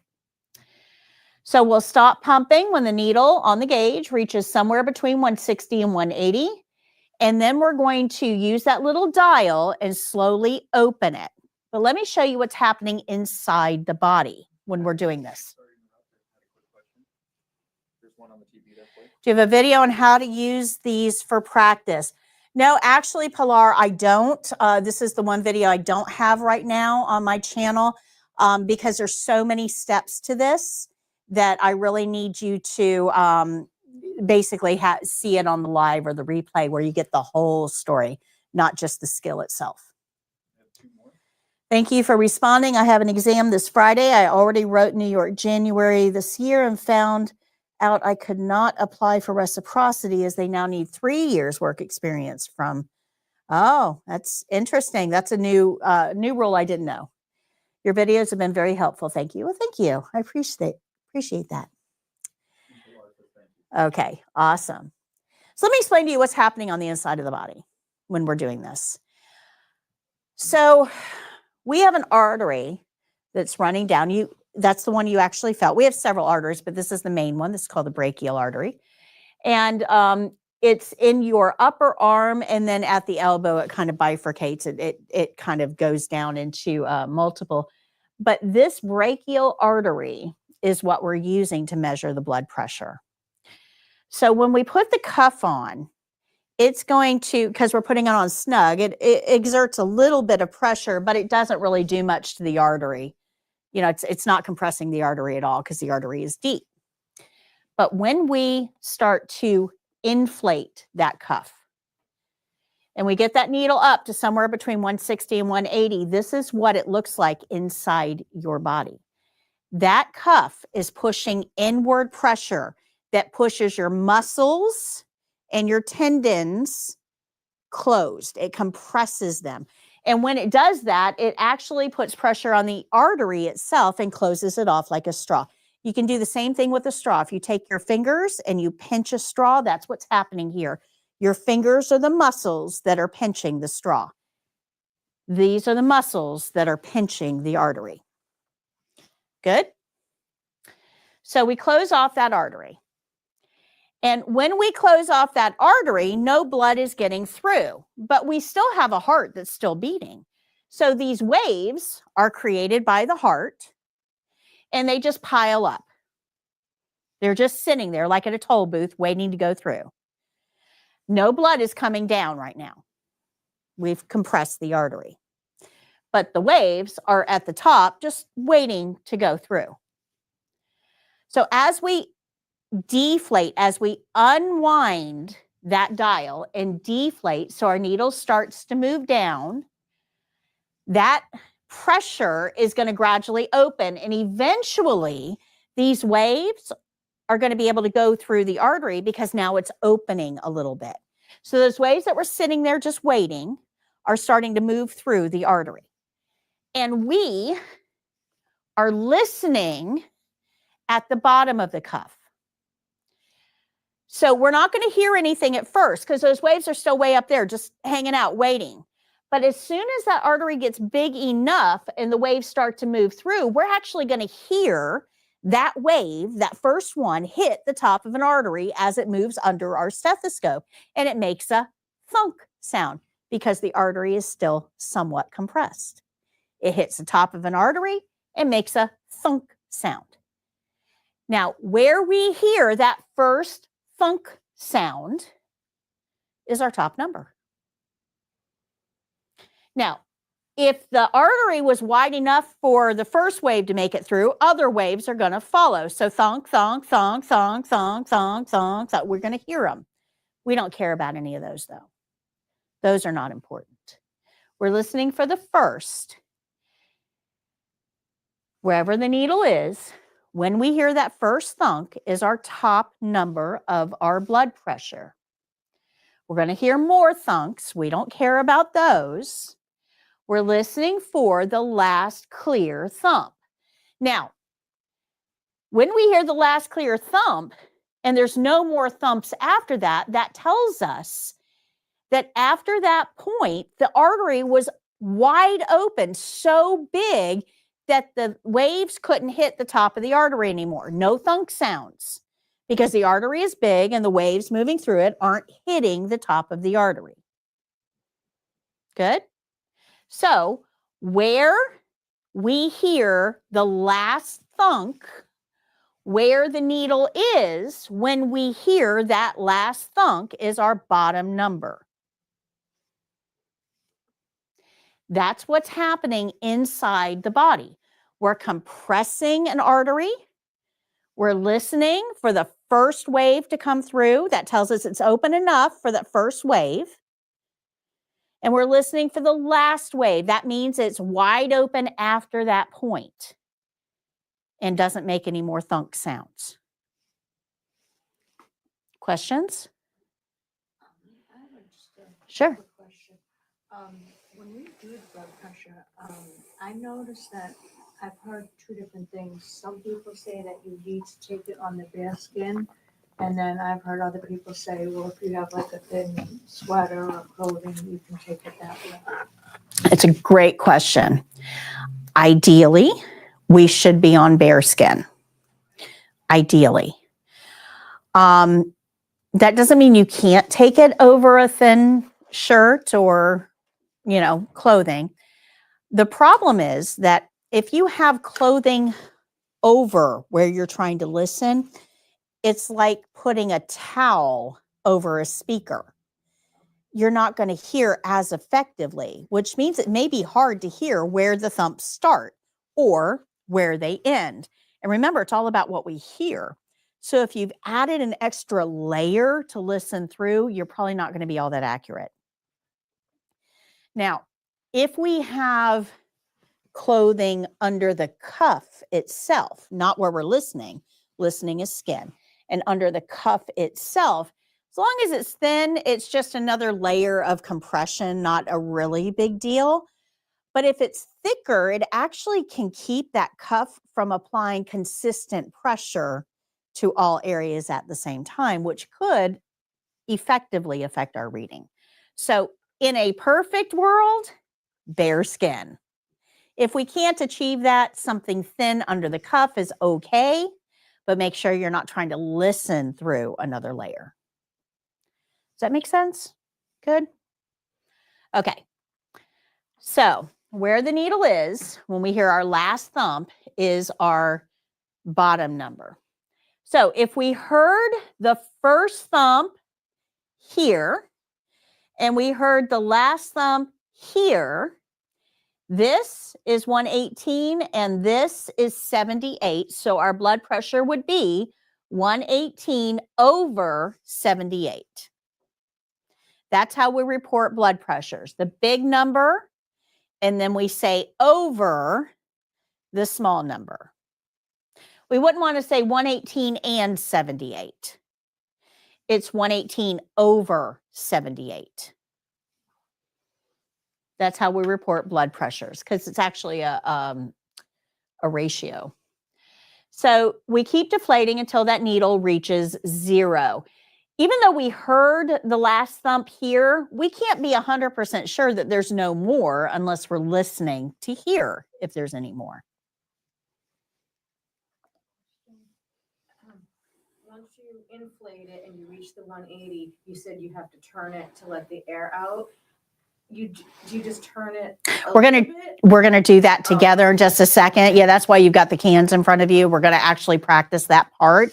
And yes, it's teeny, tiny motions. If you're trying to annoy someone with a balloon, slowly Yeah. out, let it squeal as long as possible. That's the kind of mentality you're going. Yeah, teeny, tiny motions. Yeah. until it gets to 0? Yeah. Okay. Yeah. Yeah. If that needle moves too fast, that's you. That's you. If the needle stops, that's you. You're completely in control of the speed of the needle. So after we get those readings, we can remove our cuff. So where we hear the first thunk is our top number. Where we hear the last thunk is our bottom number. So now we need to learn how to read this dial. So if you look at the dial that you have in front of you and the one on the screen, you'll notice that they're marked in 20s. So I have 20, 40, 60, 80, 100, 120, 140, 160, 180, 200, and so on. Remember, as CNAs, we don't go over 180. The bigger marks in between are your 10s. So if this is my line for 40 and this is the line for 60, the bigger one right in the middle would be 50. So we have 40, 50, 60, 70, 80, 90, 100, 110, 120, 130. Those aren't marked with numbers, but they're bigger lines to tell you that they're whole numbers. Now, these little itty bitty teeny tiny lines in between are 2s. So if we have the line here for 40, this one's 42, this one's 44, this one's 46, there's 48, and then the bigger one is 50. They're marked in 2s. As a human, I want you to think about all the things that are happening while we're taking a blood pressure. Your hand has to control the speed at which the air is leaving the cuff. So your hand is controlling the pumping and the dial. Your ears are listening for specific sounds. Your eyes are trying to pay attention to where the needle is on the dial when these sounds occur, and your brain has to coordinate all of that. So we have hand, eye, ear, and brain involvement here. We are humans. It takes us some time to do all of that at the same time. Does that make sense? So if I inflate my cuff and I start to deflate, where I hear that first thunk, my ear picked it up, but my brain has to tell my eyes, hey, quick, look at the needle. And the needle is still moving as this whole thing is happening. So could you theoretically hear a thunk in the little tiny space right here between 40 and 42? Nah. As a human, I would really find that hard to believe. Because remember, that needle is still moving. So as a human, this little space would be 41. It's not a number. It's not a line. It's a space. So as a human, if you give an odd number on a manual blood pressure, we know you're guessing. You're guessing. So say we have 160, and then you see that kind of been between 40 and 20. You can say 40 then? Or So if I'm hearing, let me go here. If I inflate and I deflate, and it goes something like this: quiet, quiet, quiet, quiet, quiet, quiet, still quiet, nothing going on, nothing going on, still quiet, still quiet, still quiet, thump, thump, thump, thump, thump, thump, thump, thump, thump.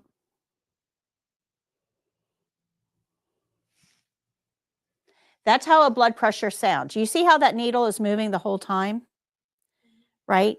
You can't, as a human, you can't pick the sound up with your ear and see where it is with your eyes in a space as this is moving.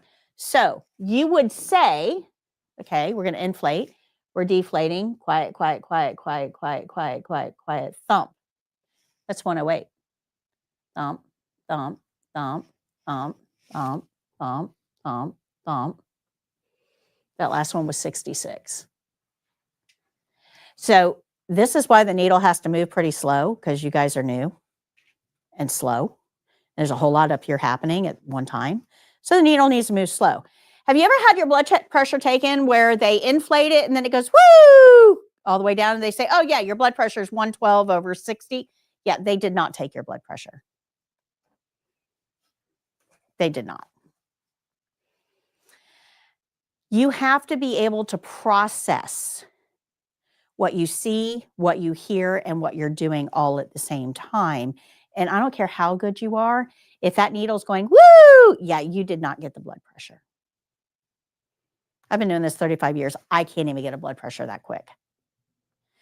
So this is another reason why you don't see this on the state exam, because there's a lot of people will try to fake this. So all we're doing here is inflating to between 160 and 180, deflating, listening for the first, listening for the last, and you're going to report it in even numbers. So we have 40, 42, 44, 46, 48, 50. Any of those are fine. But you don't want to say 41. No odd numbers. What's the number before 120? So way down here, before 120 would be 118. On this side of 120 would be 122 because it counts up. Remember, it counts up. So this is 100. That's 102, 104, 106, 108, and 110. The problem is that we're measuring it with the needle coming down. So a lot of times this is hard for students to really grasp that, okay, I heard it here. Is that 98 or 102? What do you guys think? 102. Can you be off, like, Well, for the test, you're not doing this at all. no, but I'm saying, like, can you? Generally speaking, for a margin of error 4 in either direction is considered accurate. But I'm going to tell you, there are going to be some blood pressures that you just cannot get out there. That it happens, and it's no reflection on you. I still, to this day, have blood pressures that I struggle to get. And I just have another coworker, hey, can you take a listen? Because I'm having a hard time getting this one.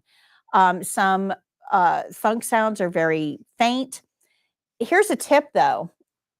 If you can get the cuff on really snug before you inflate, it helps with being able to hear, because it adds a little bit more compression. It helps with being able to hear the sound. If the cuff is on kind of loosey-goosey, you may struggle to hear these sounds. So a firm application of the cuff will really help with your ability to hear. But there's something else that we have to talk about to hear a blood pressure, and that's the stethoscope, which we'll get into in just a moment.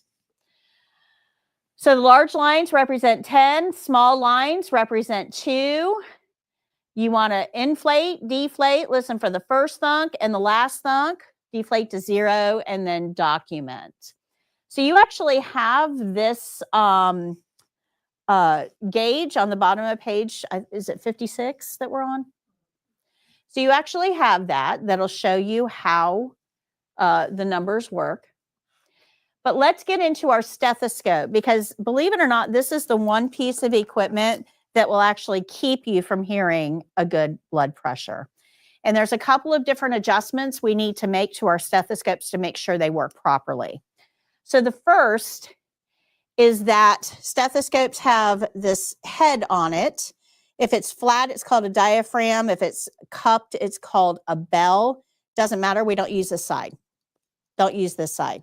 We're going to use this side, because remember, we're listening for a wave of blood hitting the top of an artery, buried under muscle, fat, and tissue. Not a big sound. We need a big microphone. That's all this is a microphone. That's it. But because there's two sides here, we have to tell the stethoscope which one we want to listen to.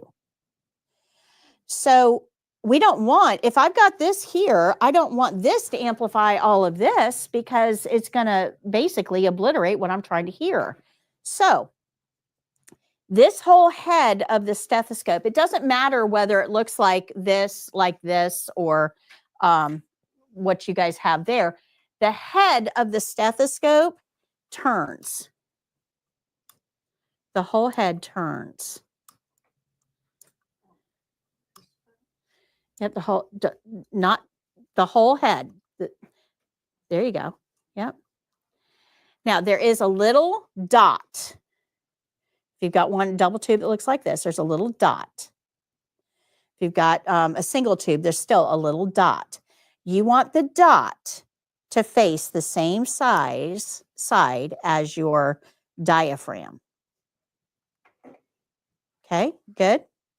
This dot says this side is on. We want the big diaphragm or the big microphone to be facing that same side as the dot.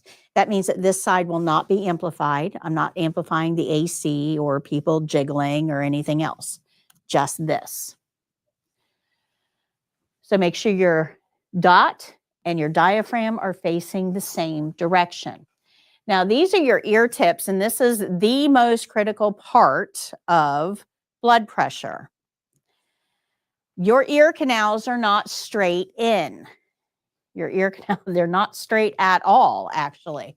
As adults, your ear canals face slightly forward. They're not straight. So if we put our stethoscopes in completely straight, it's going to funnel that sound not to our eardrums. It's going to hit literally the wall of your ear canal, and you're going to lose the sound.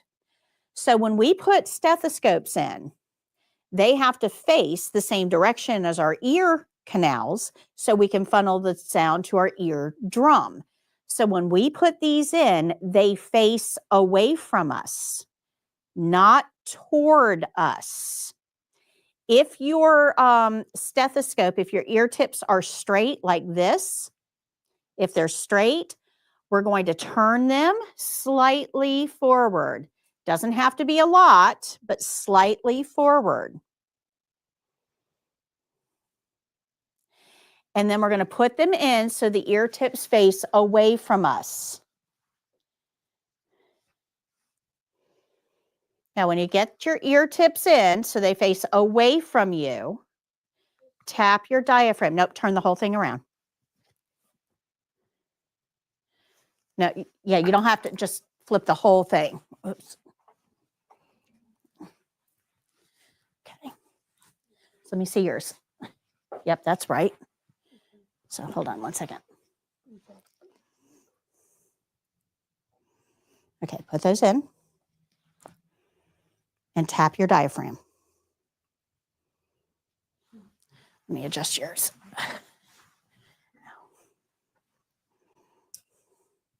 Yeah, this one I got is not good because it doesn't have the little. It will still work. It just it will only, it's only one side only. Okay. It'll still work. Okay. So go ahead and put those in, Okay. and then you hear that? Yep, they want to face forward. See how those face her? If you turned the whole thing around, now they're facing you. We don't want them facing you. We want them facing forward. Got it? Okay. All right. So when we put our stethoscope in our ears, we always want it to face forward. To show you what happens when it doesn't, I want you to take your stethoscope that's facing forward, just flip the whole thing around so it's facing towards you, put them in, and then try to listen. Do you see how it impacts what you can hear? So we have to make sure that these are facing the correct way.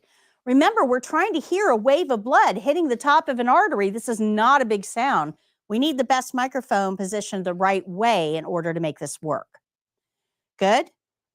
Good? Okay, so what you want to do is lay the cuff. Don't do this on yourself right now. You're going to lay the cuff across the patient's arm. You're going to find your artery. You're going to line the artery marking up with the artery, secure the cuff so it's snug against the arm. We put our stethoscopes in so the earpieces face away from us. We put our stethoscope here, our diaphragm, and when you put this against the patient's skin, you don't want it to wobble. You don't want any air to get underneath it. You want to sandwich it against the arm. You want to block out all air from getting underneath it.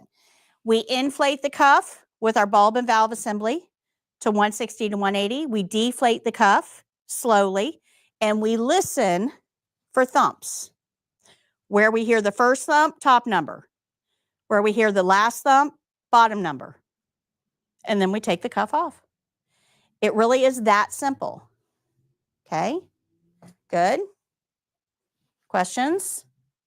We're going to do it together in just a second. So we've already put our earpieces in, but this is this is what I want to show you. Your earpieces should face forward. This is what happens when you put them in wrong. They face backwards and you're not going to hear what you need to hear. This is the #1 reason that people can't hear thumps, is they have their stethoscope in the wrong way. Now take them out, flip the whole thing around. Yep, just like that. Okay. So now I want you to take your can.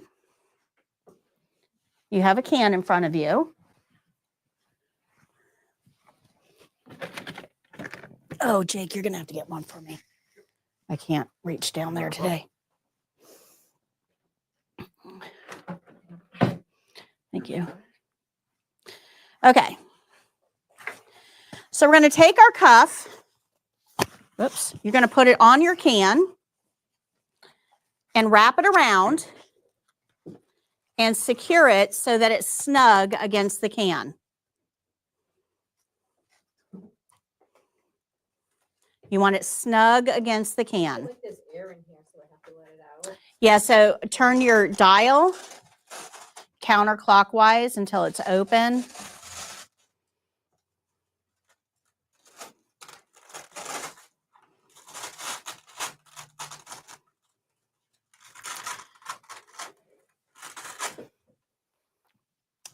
Okay. So now I'm going to hold it in my non-dominant hand. I'm going to wrap that little tail along the back, and I'm going to hold the bulb and valve assembly in my dominant hand because I'm right-handed. And I know you guys can't see too well at home, but I'm going to hold this in my dominant hand and this silver dial between my thumb and index finger. I'm going to close it righty-tighty. So close it, but don't tighten it because I need to loosen it in just a minute. If I over tighten it, I'm not going to be able to loosen it. So I close my dial. I compress my bulb until my needle gets somewhere between 160 and 180. And then I'm going to hold that silver dial in between my thumb and finger, and I'm going to turn it ever so slightly to the left. Now, if I go too fast, that needle speeds up. If I go too slow, that needle will stop. We don't want either of those. We want a nice, slow, steady decrease in that needle.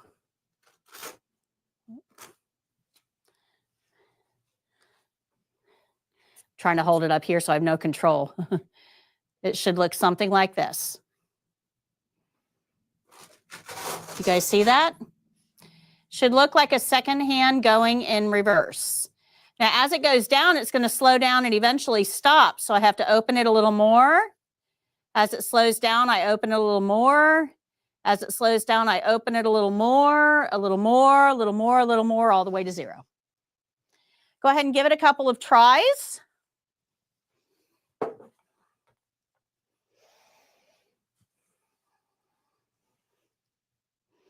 Inflate and deflate.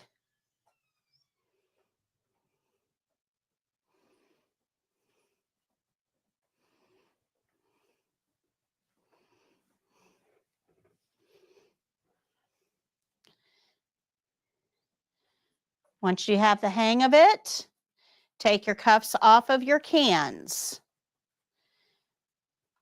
Once you have the hang of it, take your cuff off of your can.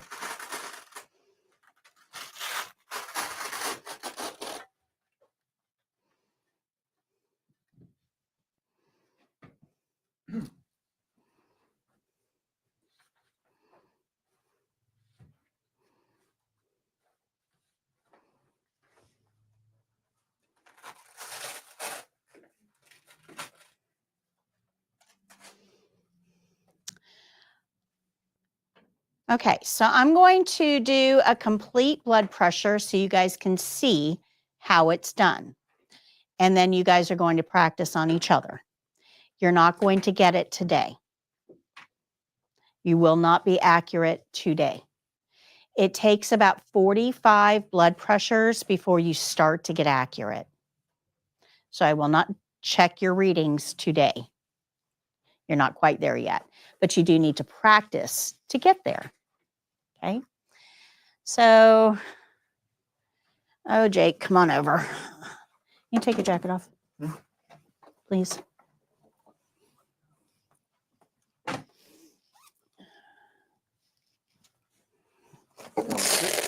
Yeah, have a seat.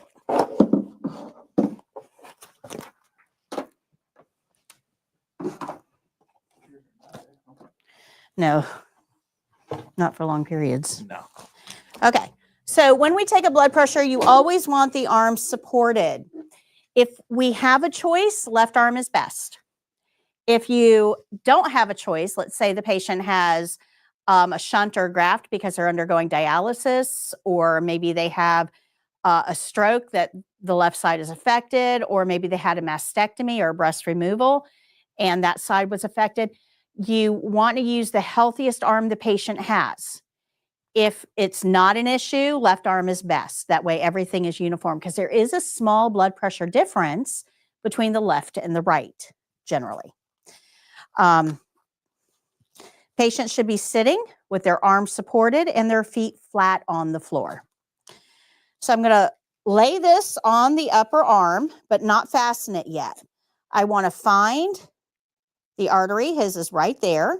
I'm going to line that arrow up with where I felt the thumps. Can you hand me a stethoscope, please? I'm going to put the stethoscope in my ears. I'm going to put this on the arm, but I don't want to put it underneath. If I put this under the cuff, it will muffle what I'm trying to hear. So we're going to put it out in the open, but sandwich it in. I'm going to take my bulb and valve assembly, close my valve, inflate, deflate, slowly, and I'm listening for thumps. Right there. More thumps. Listening for the last thump. That was the last one. Keep listening just in case. All the way to 0. Make sure it's on 0. Remove the cuff. And now I can document.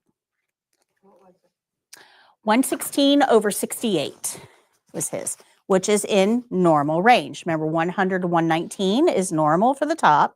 60 to 79 is normal for the bottom. So he is perfectly normal as far as the blood pressure goes. Surprising.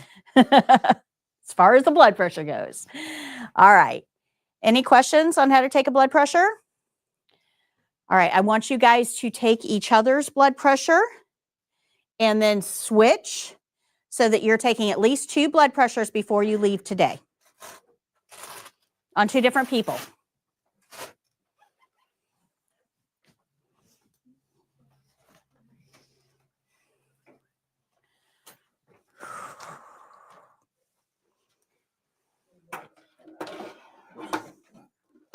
Want to pack that up with?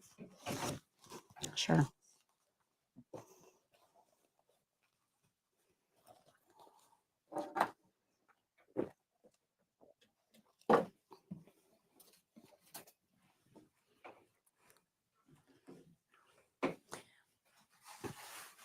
Can we use your left arm? Yes. Okay, so let's have you put your arm up here so it's supported and find the artery on this arm.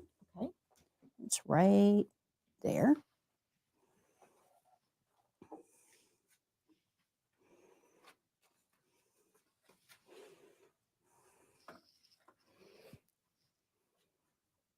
Remember, some people are really hard to feel. So here, let me help you with this. Hold on. Let's go ahead and take this off for a second.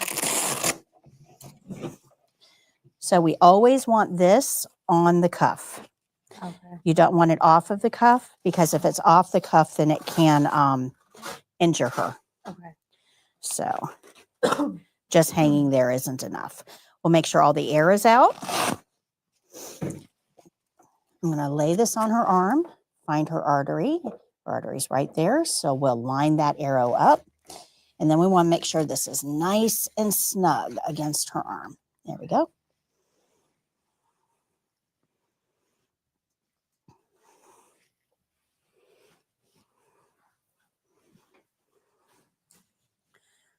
Okay.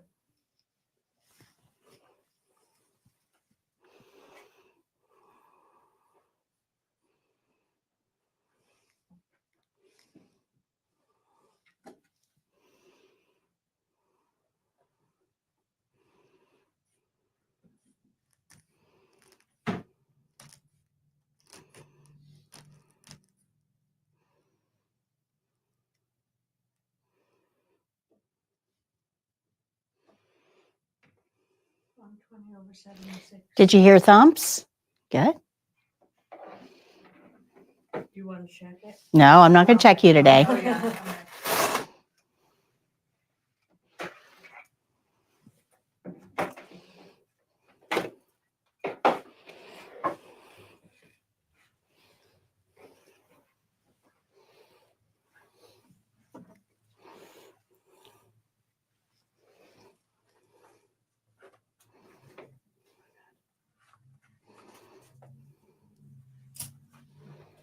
Did you hear thumps? I did, but I kind of lost track of my That's okay. Today, all we're worried about is, are you hearing thumps? That's all I care about today.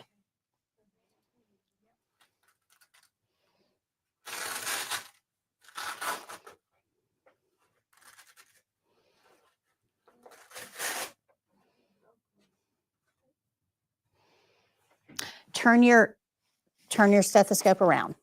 There you go.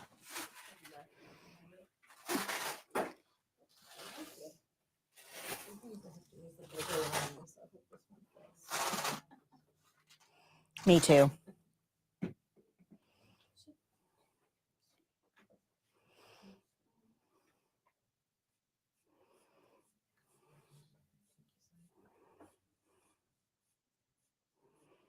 Can we use your right arm? Yeah. Okay, do the right. That way it's supported on the arm and you don't have to reach quite so much.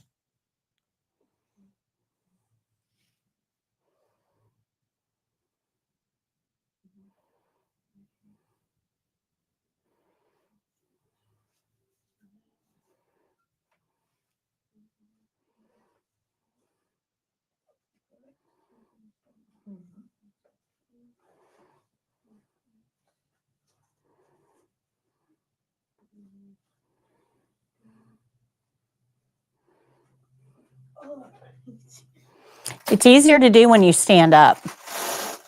Why does it sound so muffled? Is it the way I'm holding? It could be the quality of the stethoscope as well. Okay. I Um, feel like I'm in a whirlpool. yeah, it most likely it's probably the quality of the stethoscope, but it can also be affected by how snug you have the cuff. If the cuff isn't snug enough, it's not going to be really crisp. Mhm. I heard it. It sounded funny. What was it? I don't know why. It sounded like a waffle.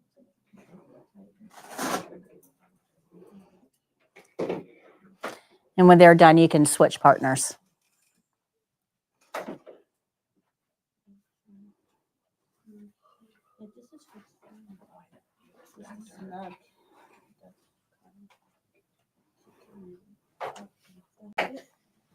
Thank you. You need help? Just let me know if you need help.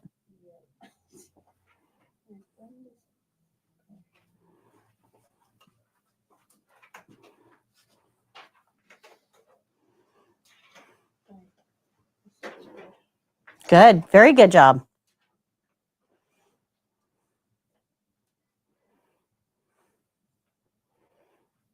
If you watch medical shows on TV or online, it's really funny because you'll start to pick up, oh, they've got their stethoscope in the wrong way.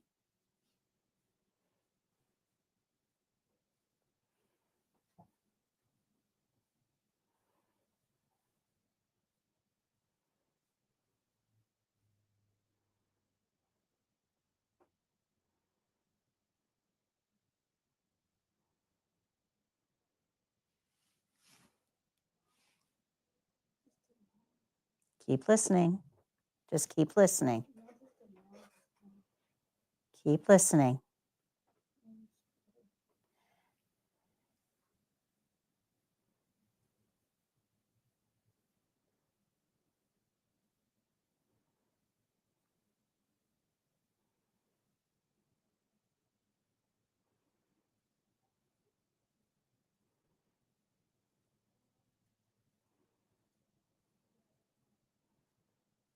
Did you hear thumbs? Yes. Good. Very good. All right, go ahead and switch partners.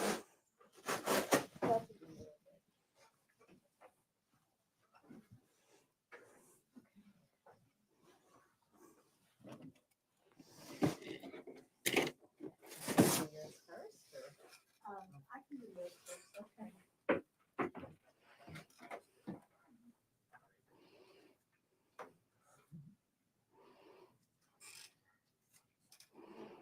So.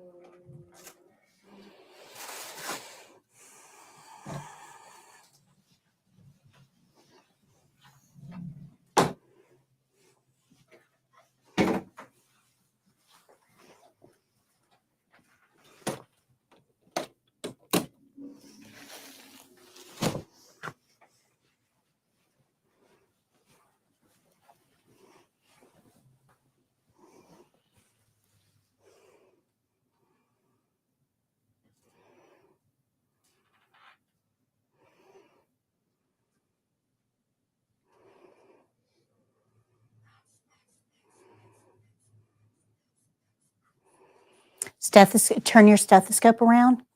I keep sitting there trying to get it. So away from. Away. Yep.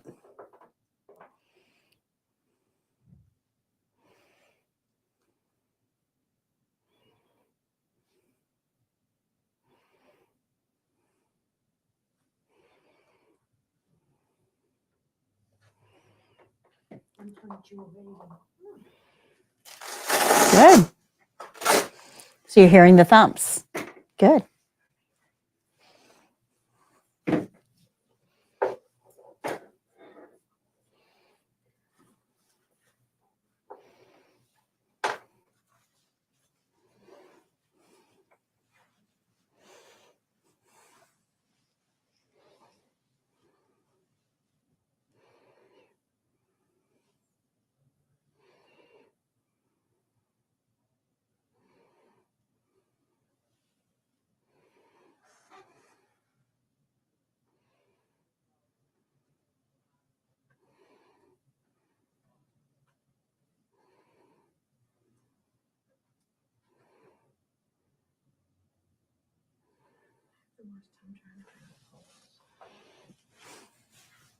I can't do that good.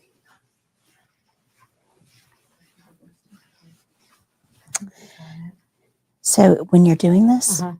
if you slide your fingers kind of back and forth, but always end up, away from you. Okay. But if you do this, hers is faint, but it's right there.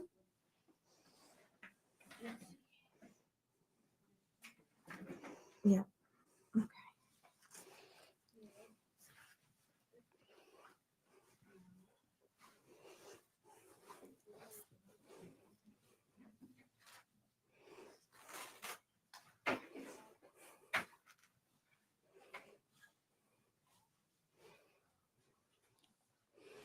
Go ahead and finish up the one that you're on.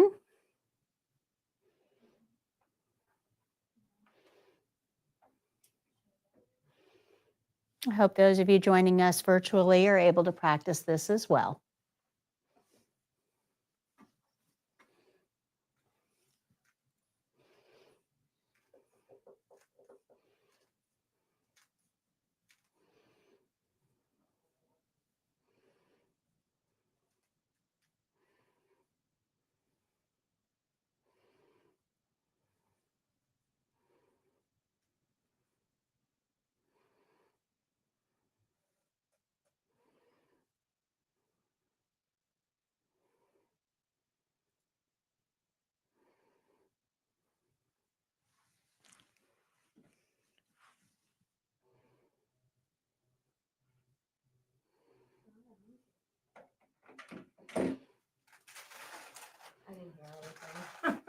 Okay.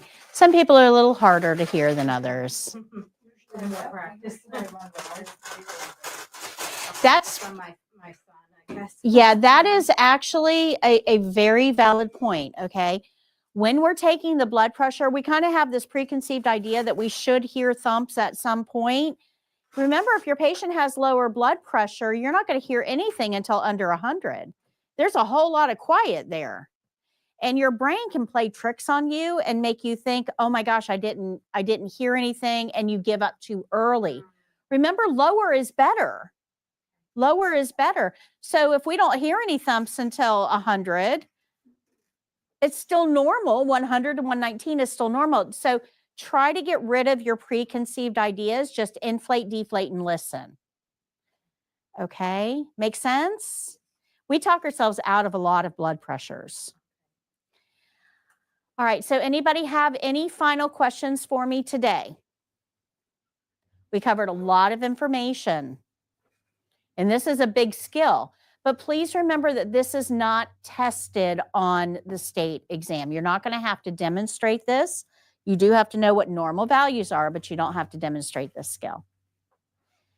Any questions on anything we've gone over today? Your homework tonight.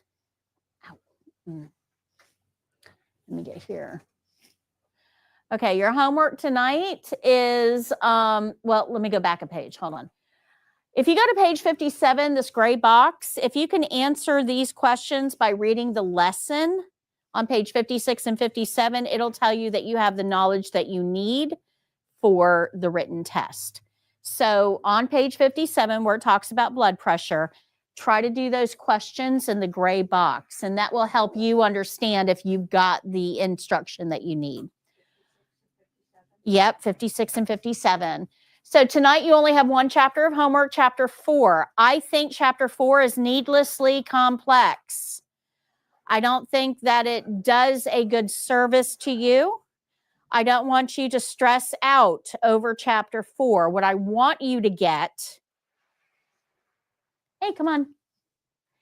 What I want you to get out of chapter 4 is normal signs of aging. How does our body change as we age? That's what I want you to get out of chapter 4. We are going to review chapter 4 in class on Wednesday.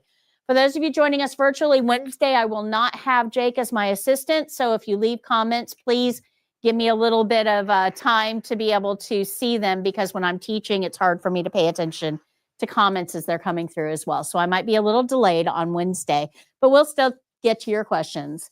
All right, if you guys are happy with how today went, I will see you on Wednesday. And if you have any questions, just write them down. You can leave your cans and your blood pressure cuff kits on the table. Until next time, happy caregiving, guys.